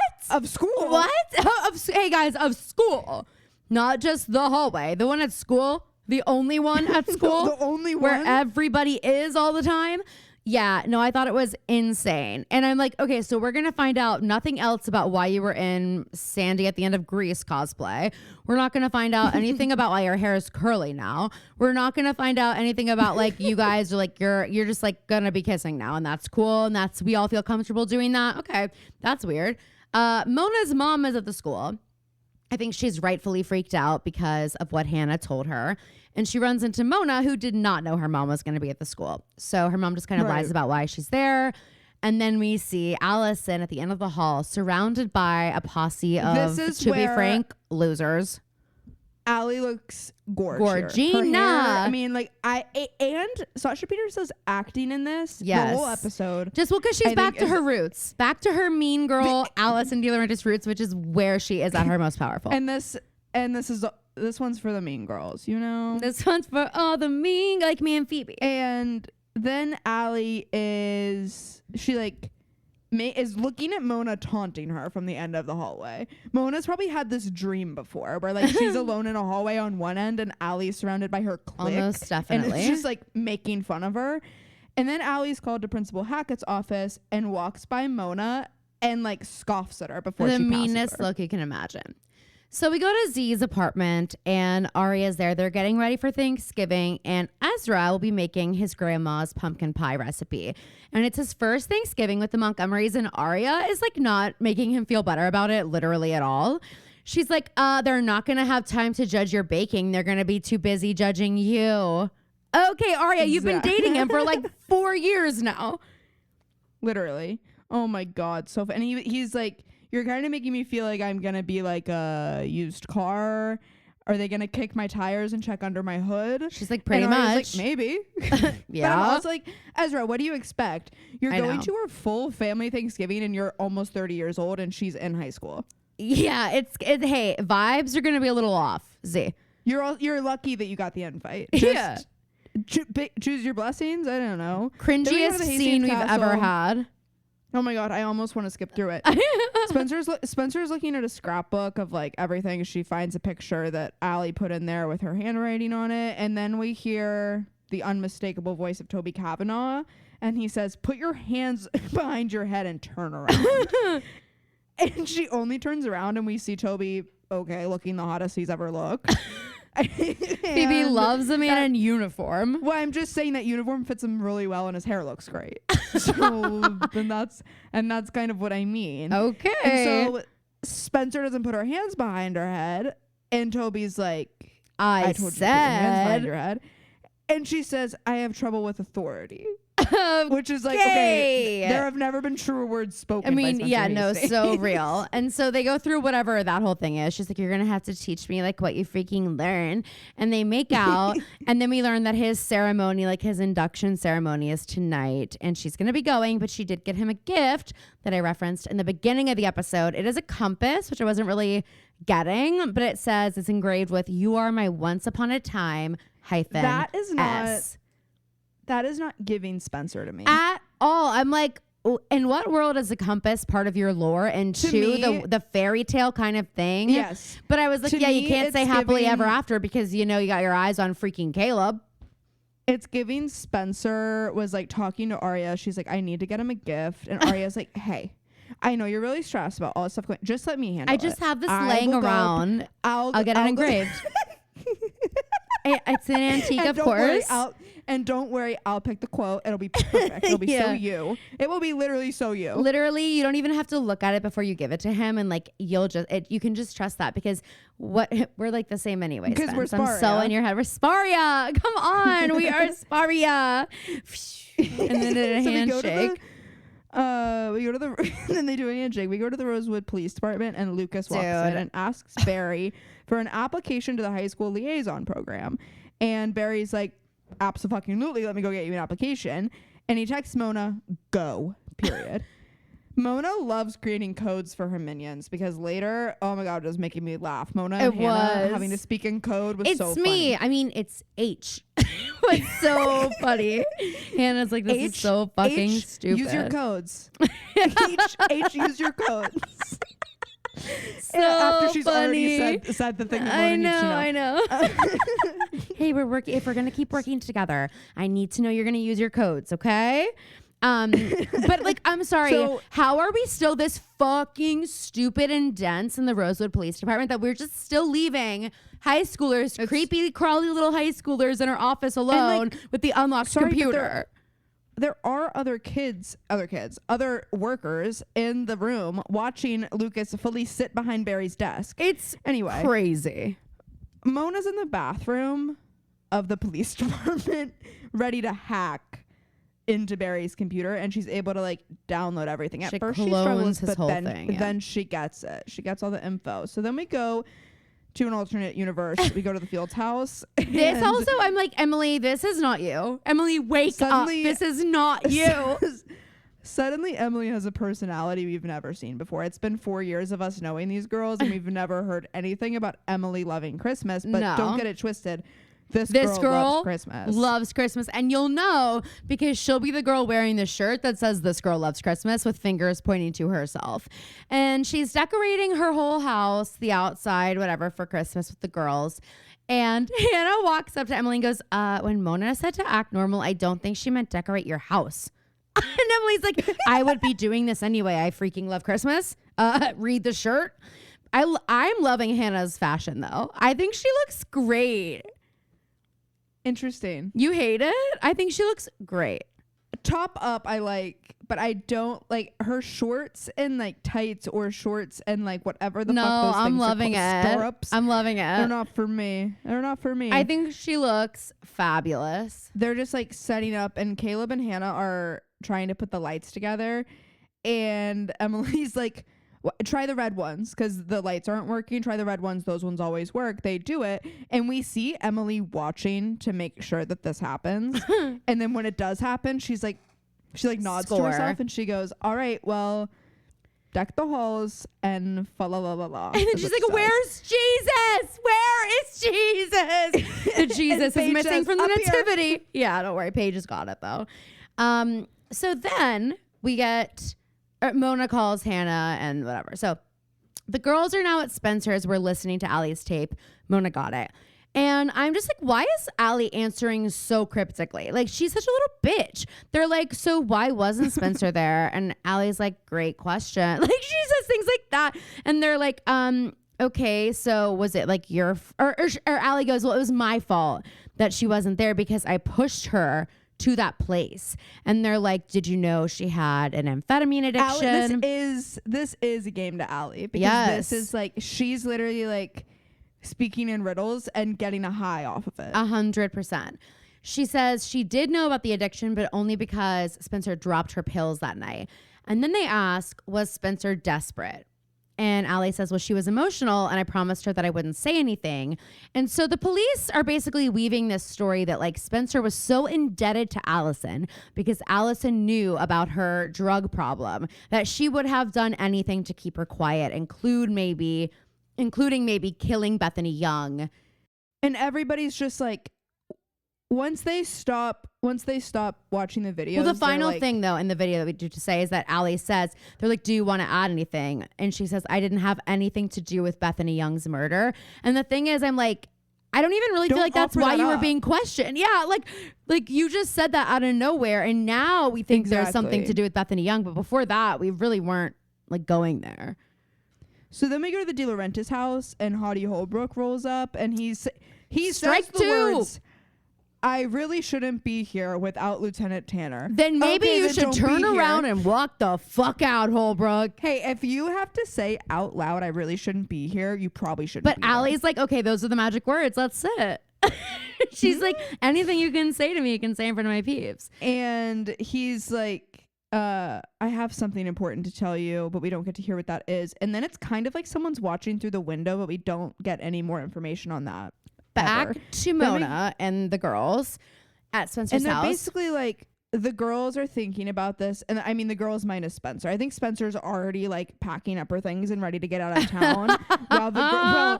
while Hannah, Emily, and Aria are like, what could this mean? Didn't seem that bad. And Mona's like, no. They're like, focus on the questions that they're asking. They're all kind of about Spencer. Hey, did you notice? Yeah. Did you notice that like their questions are pretty pointed? Like, they tell us more about the investigation that they're running than Allie's answers do. And then Caleb comes in, and this is so funny because all the girls immediately are pissed. Yeah. And Hannah's ready to be like, guys, but then Mona says, no, I asked him to help. But the girls don't hear that, and they are still mad at Hannah. No, wait. She says, I knew you would tell him, so I asked him to help. And then the girls are like, well, we didn't tell our bed buddies. And Hannah goes, well, could you lie to that face? And I'm like, Spencer, don't answer that. Don't answer that. So Caleb then is like, oh my God, Mona, like your software freaking rocks. Is that decoding software military? Hey. You don't get to butcher this line. This line is so important. This line is like, I did just say it though. I said, is that decoding software military? No, not that my line. God. It's when Caleb puts the computer down, he opens it and he goes, your software slays, by the way. Okay. Sorry, everyone. Caleb Rivers saying slays is very different than Caleb Rivers saying rocks. Okay, well, but I did a motion that would imply that okay, well, you just yelled at me like crazy, so. Real fans know that it's important. Oh, well, and I never claimed to be one. I know, but that's why I was correcting you. Okay. Because it's an important line. All right, keep going.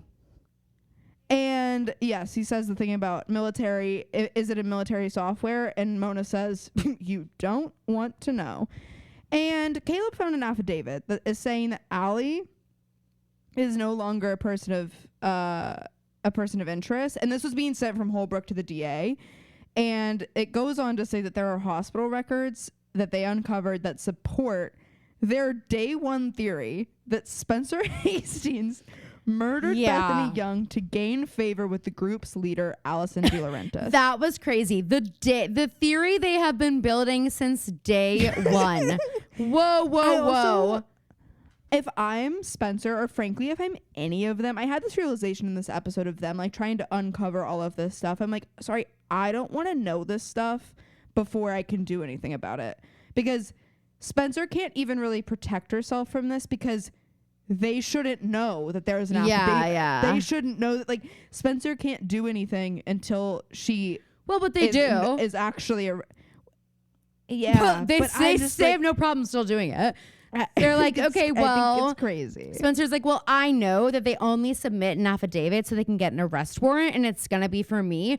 And she's like, guys, you don't have to do anything. But, of course, the girls are like, no, we stick together. So Spencer has the idea to go back to Radley with Mona. So we have Spencer and Mona in their little Radley nurse outfits. Caleb and Hannah are in the car hacking the system, hacking the mainframe.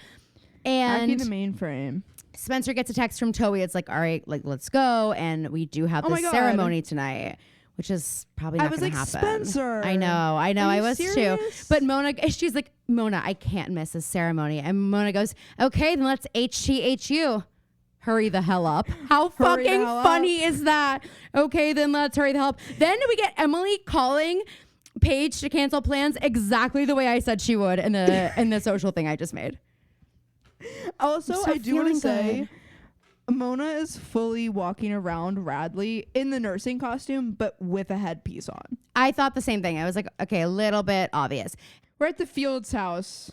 And again, just like Caroline predicted, Emily's canceling plans because she's just sick and isn't going to be any fun with it. She's canceling these plans with Paige. And then Allie comes in, and I just want to say, Paige is better than me. Because later on, oh my God, we'll get to it. That did not go how I thought that was going to go, let me just say.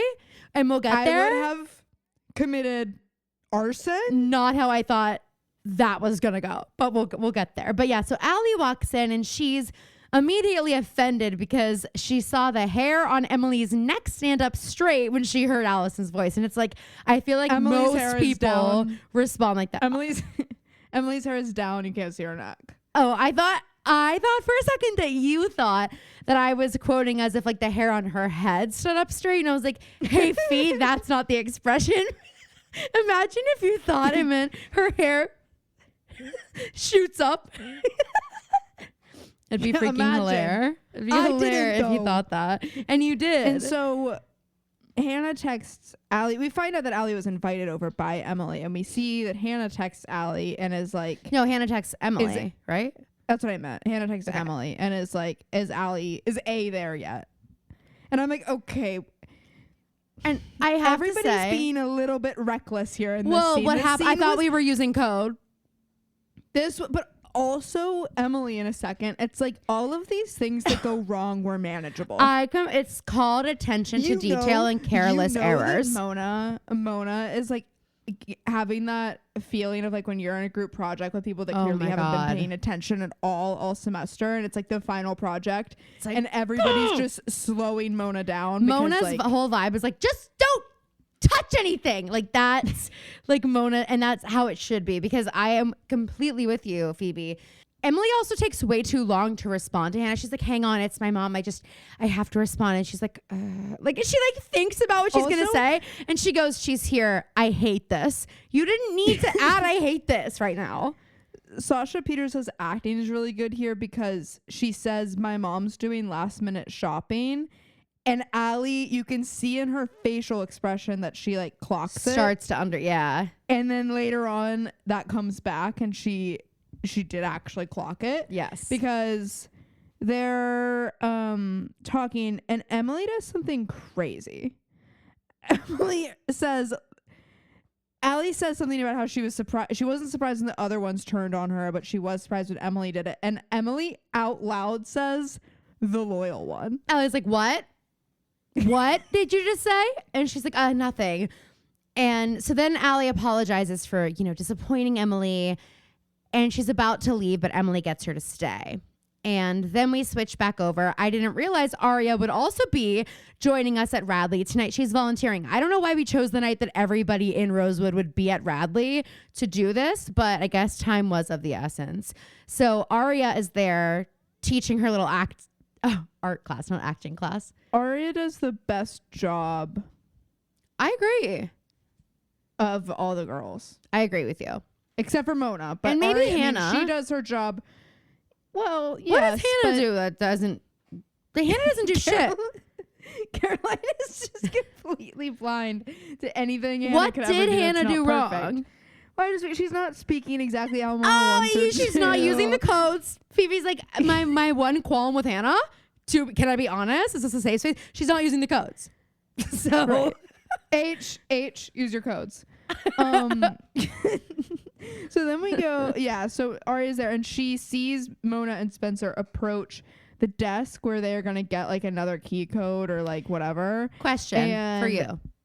You're working the desk at Radley. You've worked this job for a bit. I feel like there's not like huge turnover really at Radley.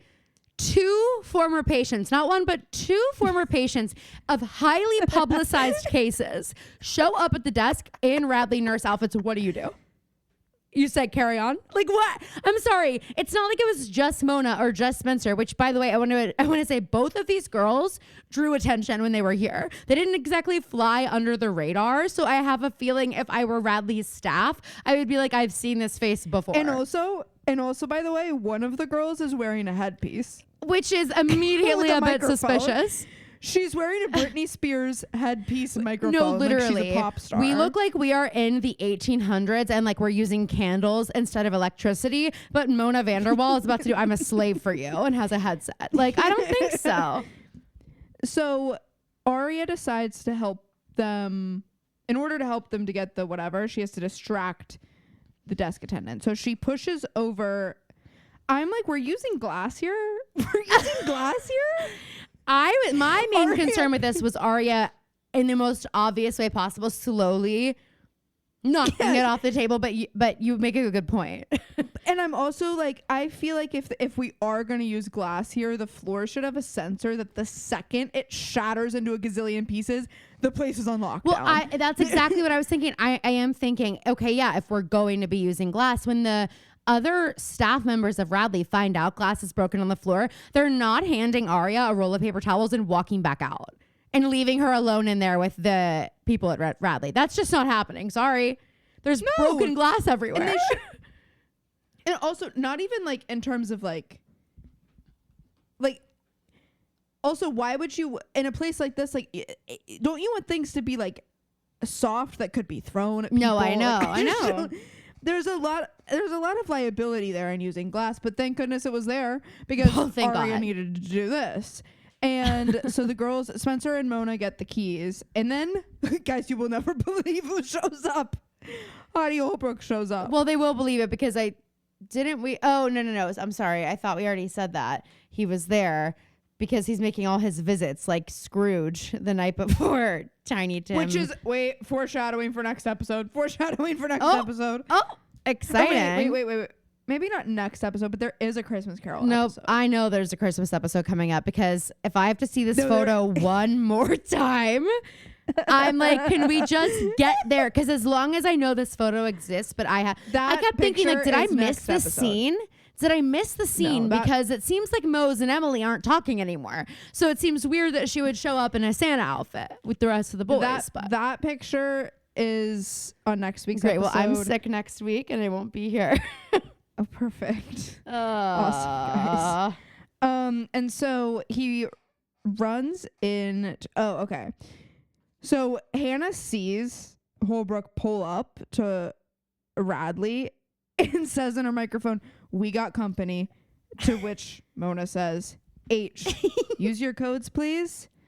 And they also got, at this time, they're getting into like the backlogs of Radley Records. And then Hottie Holbrook runs into Arya.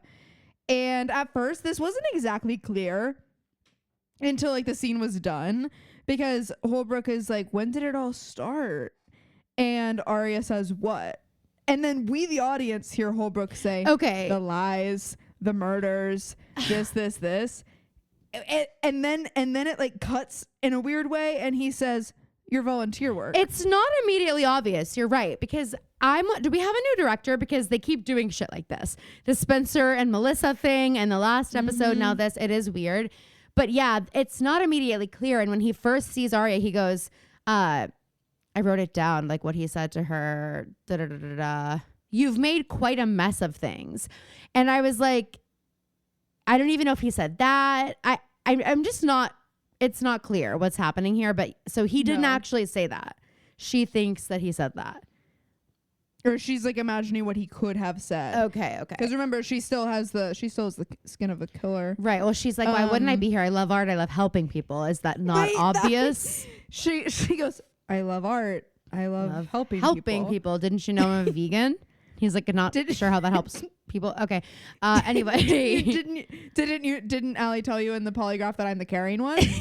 Nobody mentioned the word compassionate. I'm just checking something. She didn't say that. Okay, that's fine. Because I'm just saying, like, if Allie did say compassionate, like, maybe I would reevaluate whether or not I'm gonna stop being friends with her. And if Allie did say compassionate, then maybe you guys should reevaluate whether or not she was lying, because that's the truth. So if she told the truth there, you should probably look at just what the baseline was saying on the polygraph for that and use that as like your like truth. Say, okay, maybe go back to the lab now. Yeah, so they have a conversation and he's like, "Did you start volunteering before or after they identified Bethany?" And she's like, "All right, doesn't seem like you're curious. Like, I need my parents to get here." And then he finally says, was this Spencer's idea? And she says no. And that's when he leaves. So then Hannah calls Emily to tell her about Holbrook. And then we go back into the car. Oh my God, I didn't see this coming and I love it so much. Caleb finds this handwritten list of colleges with like, I'm not kidding, like Stanford. And he's like, "What is this?" And she's like, "It's just some schools." And he's like, "For who?" He's like, "These are all like brainiac schools." She's like, "Yeah, I know. Well, you know that like CAT thing?" And he's like, "The SAT?" She's like, "I don't know." He's like, "I guess I did good on it." He's like, "How good?" She's like, "Good enough that the guidance counselor thought I was cheating." So, and then he just looks so proud. Oh my God. It's like the sweetest moment. But like, I want to know, like, did the writers know how precious it was going to be that's a handwritten notebook piece of paper that she just like has information, and she's literally like, "Well, I guess I'll be going to Stanford." I'm like, wait. But he just like looks at her and he's like it's like it doesn't really shock him when she explains that she did well in the SAT. He's like, "Oh, well, of course you did. Like, I always knew you had it in you," kind of vibe. It's just so sweet. I love them. And so then we go back to the Fields house and Allie's so annoying. Allie's like, I have a bit of a chill. Could I have some tea? And then Emily's like, "Yeah, chamomile?" Which I was like, whatever. And then you see, this is just so stupid.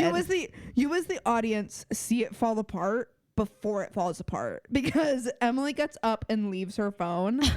And As then remembers, the second turns Emily around. offers chamomile, I was like, the phone. Like the second she wasn't even out of the seat. I was like, no.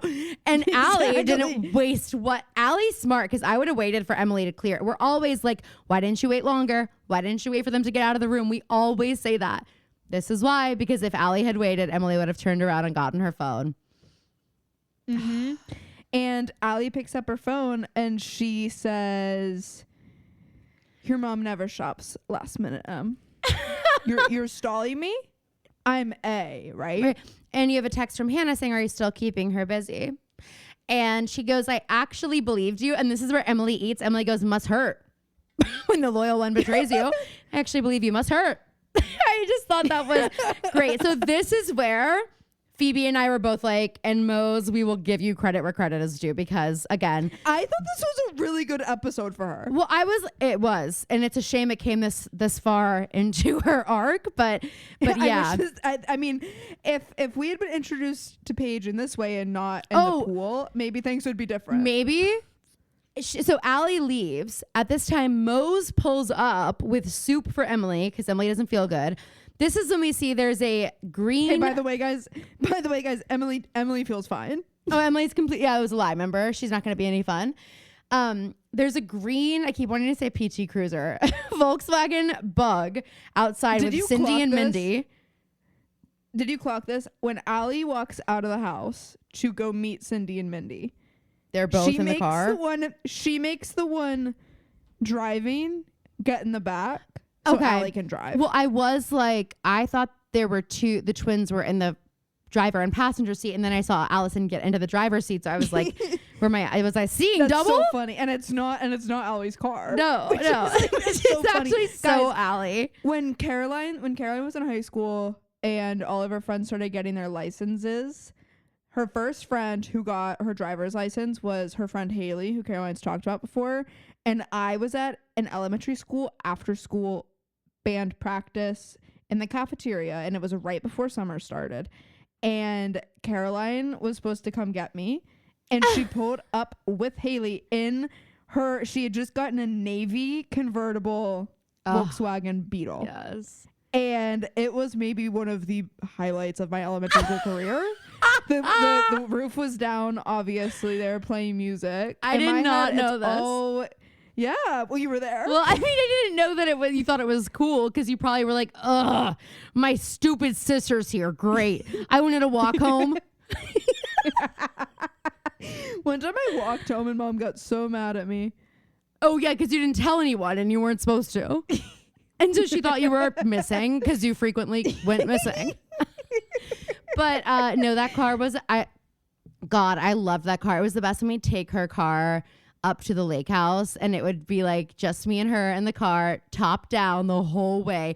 And her mom was so cute. She like stocked the car with hair ties before she like gave the car to Haley, so that our hair, when we were like at the convertible, but we would always listen to like Taylor Swift, White Houses by Vanessa Carlton. Like, and then Haley came to visit me in Charleston, because she went to school at USC. And she still had her bug, and she came to visit, and we drove down the Battery with the top down blasting White Houses. Amazing. And it was like core memory vibes. Like, yeah, if you guys, you know, the Battery in Charleston, right? Like, what are they doing? Do you know what they're doing? I don't know.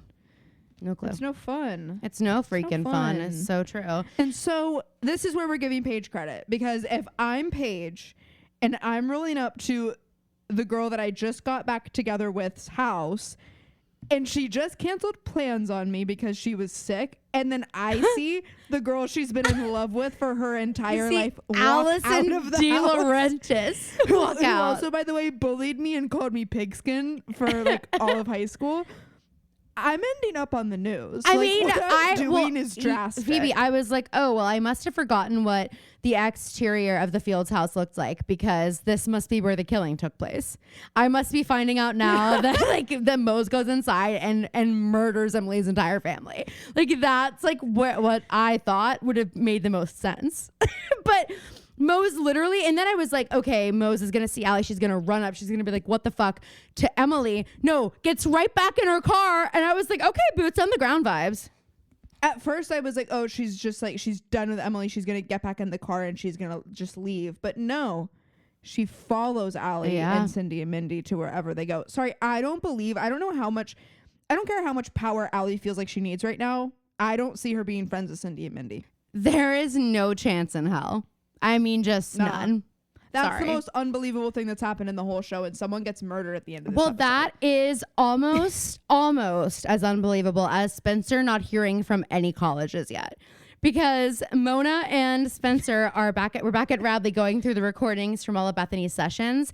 And Spencer asks Mona about the colleges, and Spencer has to admit that she hasn't heard from any schools yet. Which I do just want to mention. I want to mention two things. One, that the schools she's heard from are all Ivies. And isn't it like pretty famous that like you don't hear from any Ivies until April? I don't know. So Mona, are you lying? Second of all, sorry, Mona Vanderwall and Spencer both went to Radley for very different reasons. Mona was institutionalized because she like terrorized a town for 2 years. Spencer was put in Radley by the girl who was terrorizing the whole town. And but somehow Mona's the one who's getting into college? Well, I guess let's not forget. I was going to say, let's not forget that Spencer's about to be arrested for murder. But then I was like, well, Mona literally gave a false murder confession. So again, I'm just thinking of like, in terms of like what's on the books. I don't know that Mona's getting in. Mona starts packing up her bag with all the stuff. They're going to, quote, borrow it. And Spencer's like, wait, do you have the tape for August 8th? And Mona does, and they play it. And it's Bethany talking, and she says, I thought she really liked me, but everything she said was a lie. And it turns out she's talking about Jess D, who was having an affair with Bethany's father. And then Bethany says, now I don't know if I can trust anyone in that family. I mean, like mother, like daughter. So they're like, okay, how the fuck did Allie know Bethany?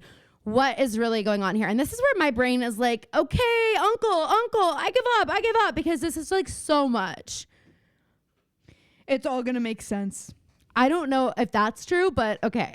I am seated for it, but I'm like, we do. And I know that some people think these episodes are boring. Like you thought that, not this episode, but like you thought the New York episode was kind of boring when we got all the information and it was like laid out for us. Yeah. I love those episodes. Well, I hope we're going to get one for this that like really spells it all out for me. We are, but we have to wait a little bit. Sorry. Okay. So Toby is calling Spencer and is like, I can't wait any longer. I'm leaving. Whatever. They're breaking up. The call is breaking up. The call is breaking up.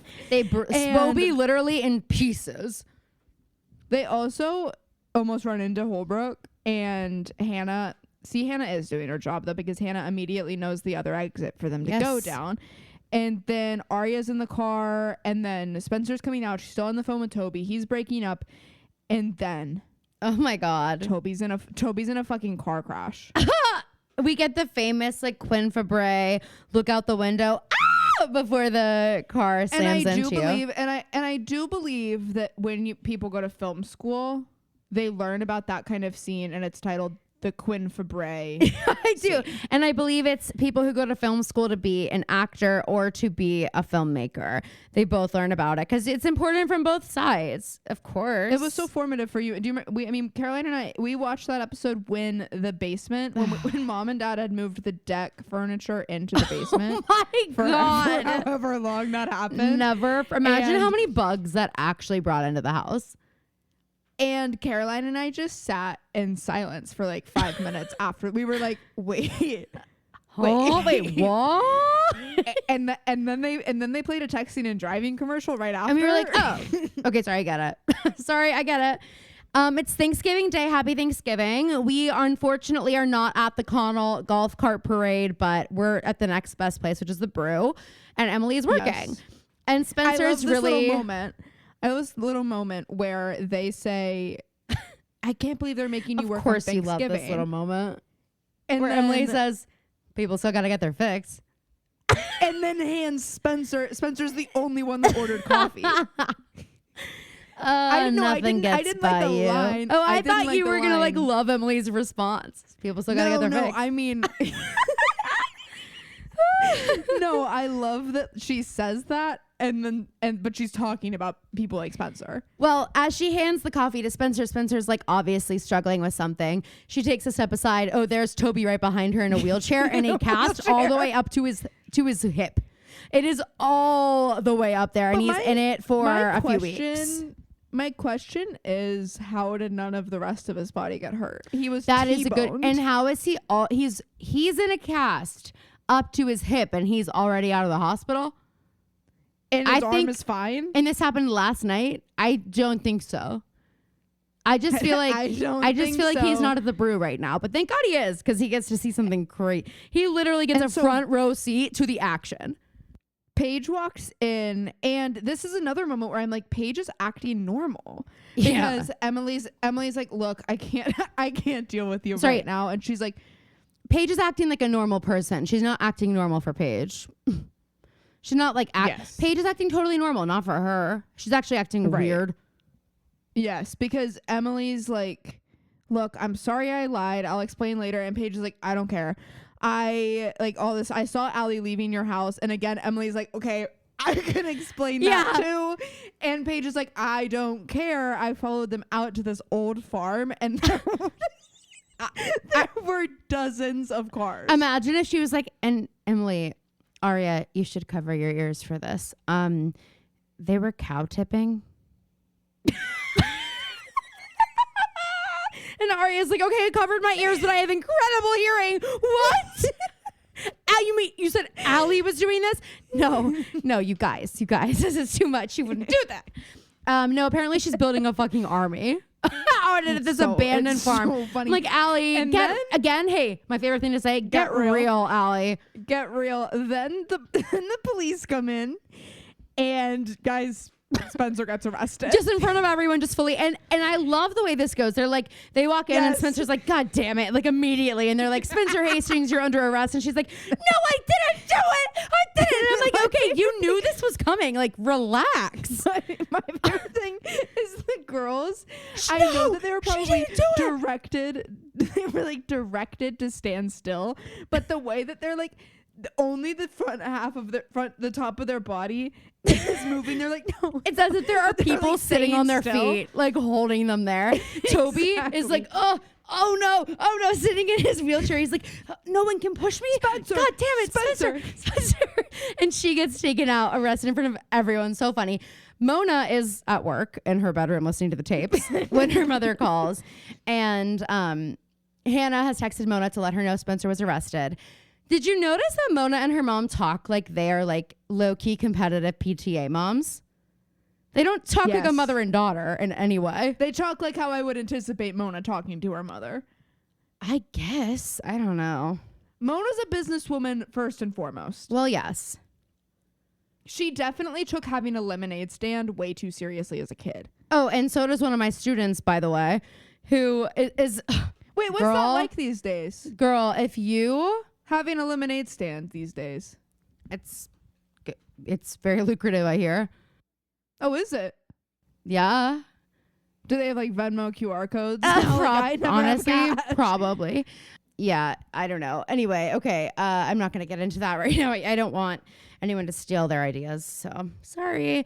Mona and her mom are talking. Her mom's leaving. And then Mona goes back in the house and hears someone in the bushes in the way. And we see that someone with long blonde hair and a black hood is following Mona into her house.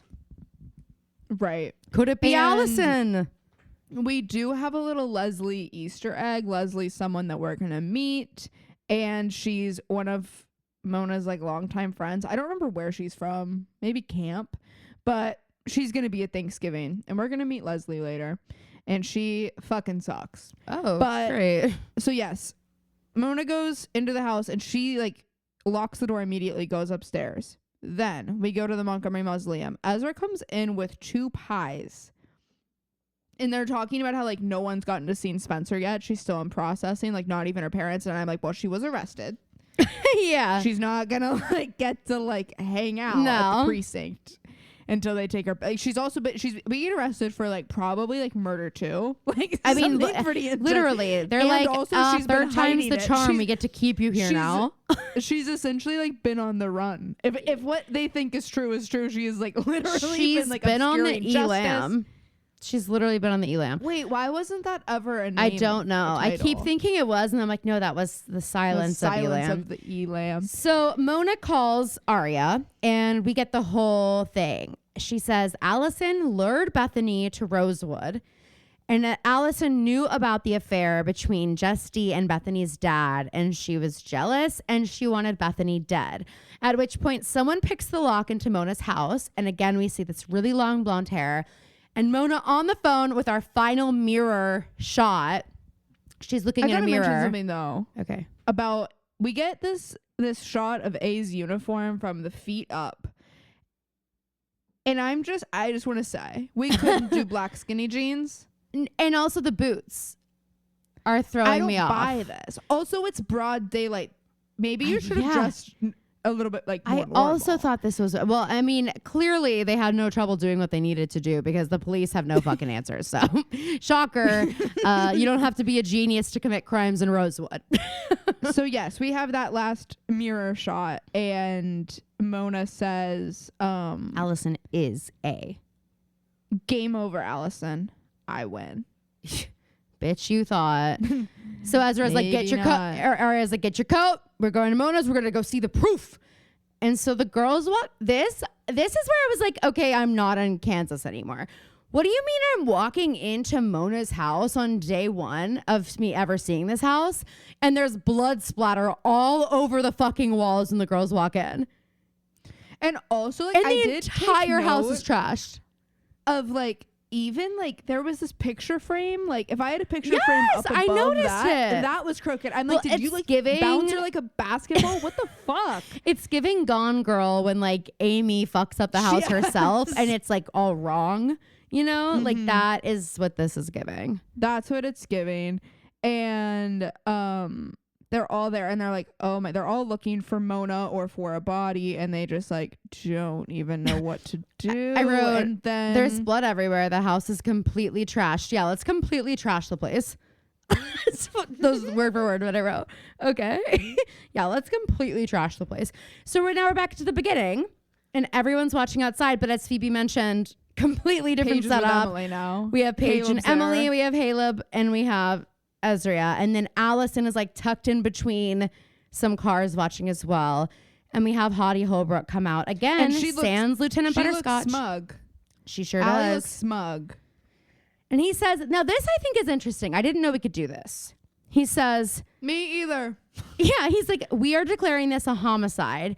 We didn't find a body, but the amount of blood indicates that no one could have survived. I have like 8 trillion questions. The first being like, did we test all the blood? Yeah. Did we make sure it's all human? That's Did we what make I'm sure it's all saying. What if it was a actually pig? blood? Or paint or anything like that? There's a trillion things I'm thinking of. Also, you just gave up like a lot of information to the public right You away. wanted to, like you can, and this is also, you didn't prep Mrs. Vanderwall for it because we see her do, no Her offense to this the worst actress. acting. She goes, no. I thought the same. I was like, I don't buy this for one. Okay, she did it. Okay, Mona's mom did it because why else is she reacting like this? Well, then the Exactly. best thing is I'm going, Mona Vanderwall was murdered. I'm like, wait. We don't have a body. How are you sure it was her? It was You her. don't know who How was are you murdered. Sure, how are you sure that the girl who has hit her best friend with the car, who has done X, Y, That Z, she didn't do the murdering. someone else? Yeah, just because she's And now not here. She's gone. I know it is, and it's like it's still daylight. So I'm like, it hasn't been that long for you to have run a bunch of tests and like for sure figured all Whoever this out. killed her- Like this is hasty. Allie or whoever got that job done. He was like, we need to truly do this before Lieutenant Butterscotch gets back. So I'm just gonna spit out the facts and then let's go. Holbrook is like, the turkey's in the oven. I have 20 minutes to Yeah, get home. he's like, before it's seriously, done, and it and is it's dries out. Thanksgiving. It's Thanksgiving, and I have a golf cart parade to go to. Jeez, oh man. And I'm not participating. I'm just going to watch. Has anybody else gone to see this golf cart parade where They the Connell throw family candy. from Pittsburgh, Pennsylvania participate?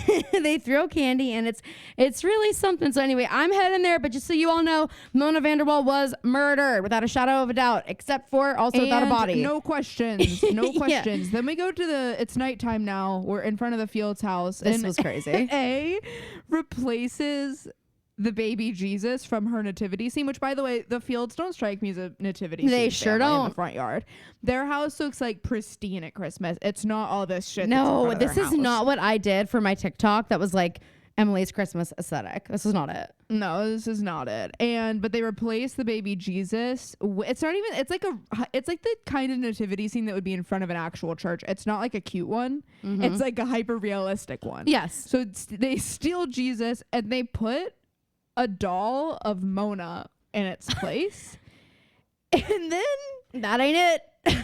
and then we go to A's car, and they open the trunk to put Jesus in the trunk. But Mona's lifeless body is in there. Eyes and just open. In case we were unsure that she's actually dead, they zoom into her eye so we can see that it's like a little bit jaundice and also like it's not closing. But the thing is, I also still don't believe she's dead. Okay. No way. She's just dead now. You're not gonna tell me, I guess. I'm telling you, maybe you can believe what you see.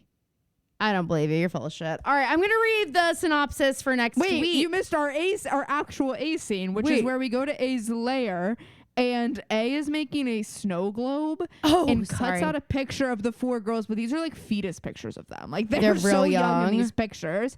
And they cut them and they make a snow globe and they shake it, and that's the episode. Yeah, sorry. I did forget about that. Sorry. Sorry. I think I was distracted by the whole like swapping of Jesus and Mona that occurred. I think that do you think they thought they cut that? I think they episode? thought they got that. I'm looking at the preview for next week and I recognize these Winter Wonderland dresses. I'm ready for it. I'll tell you that. All right. Next up, season 5, episode 13, How the A Stole Christmas. Christmas is quickly approaching and all of Rosewood is full of merriment, except for Aria, Emily, Hannah, and Spencer, who aren't feeling much holiday cheer after the loss of Mona and Spencer's murder charge looming over them. Yeah, it's kind of a bummer for the old holiday spirit. I just realized something. We've never seen them celebrate Christmas. It's November in Pennsylvania. And they're not wearing coats? Hannah was in shorts I today. thought about this too, Fee. I thought about it when they were all And outside also, decorating. I was like, this looks like one of now- those Disney movies where it's California Christmas, you know? Yes. I'm also thinking about what I know they all wear to Mona's funeral. And I'm like, if that girl was buried Wait, on there's a Thanksgiving funeral? or was murdered on Thanksgiving. Yes. She's really dead, huh? She's my favorite character. You don't know what you got till it's gone, guys. What? Wait, for Yeah. real? Anytime someone dies in the show, I'm like, okay, haha. I'm like, yeah, right. Like, I just don't believe it. So I'm sorry. You'll have to forgive me for not really buying it.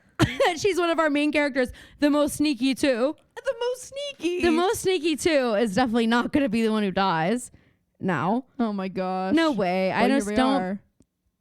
Who did that? I'm sorry. It's not really like this. It's not really like the style. It's not really like their style. Like, I think this is actually unrelated. Guys, hey, Holbrook, this murder is unrelated to everything else that's going on. Not their style. Not their style. This is giving like slasher vibes. Like, this is really not A's whole thing. They were like very neat and tidy. is Like, let's Archie. just bury someone and put a gazebo right. Yes, this is giving. When Archie came to town to murder Dr. Sullivan's son, Yeah. which did happen. Did You they missed miss? that part in season 2? No, I just mean like he killed 2 birds with 1 stone. I thought you meant like When he he- when missed he and killed skipped through Mona town. instead. Because this really is giving Skin vibes. Well, other than this being inside a home, well, no, Skin does that too. You're exactly right. This is just not, great. Now I'm going to have to look into this, huh? Now I'm going to have to get to the bottom of this, huh? Mona. don't Phoebe. look anything up. But I'm upset. I have to avenge her. Mona, what? This is crazy. I just can't believe that she's really gone. This wasn't a good saw enough- her body. No, we've seen lots of bodies. Okay, I've seen so many bodies. I'm sick of them. I've seen so many. This is not real. She isn't dead. And like, because also this episode wasn't a good enough send off. I swear I've seen her 5 years forward. I swear I've seen her in those pics. I swear. No. Well, I know. There's always a twin theory, you know? No. I feel like Rob when Andrea got kicked out and he's like, no, what the fuck, guys? No. That's how I feel right now. You're sending 3 Now 3 home.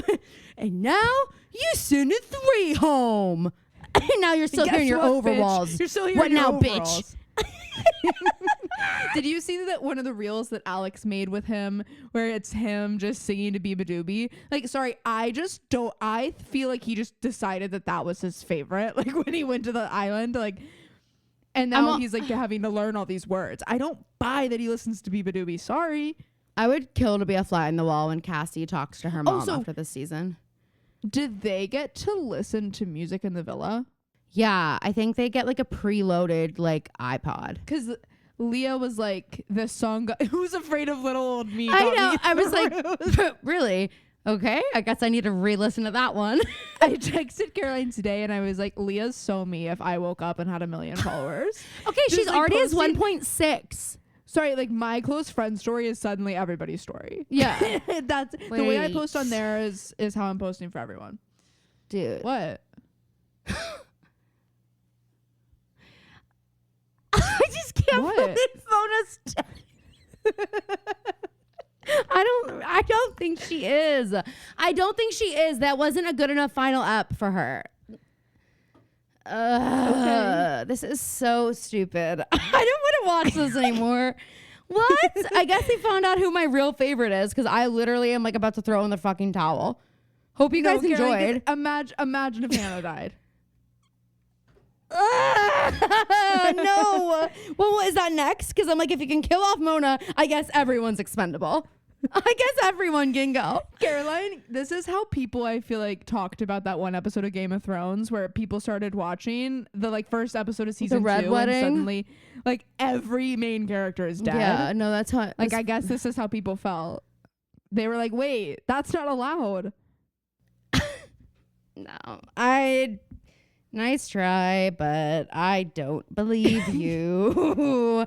I don't believe you, and I'll hold out hope. So, anyway, well, I'm trying to think. I'm all flustered and upset now, but Anyway, other things, thank you just make guys sure so that you much. join Thank the you book guys club. so much for listening. We are doing another book club episode of the next week. Let When's me our do book this. club You're episode? botching this. Guys, next week we're recording our full book club discussion. That will be everywhere, but we are going to record a little bit more for parts 3 and 4 for the Patreon for all members, free and paid. But make sure you're reading. There are lots of discussion posts in the Reddit. You can go to the link in our Instagram bio to join that if you want to. I also think the link is in the episode bio.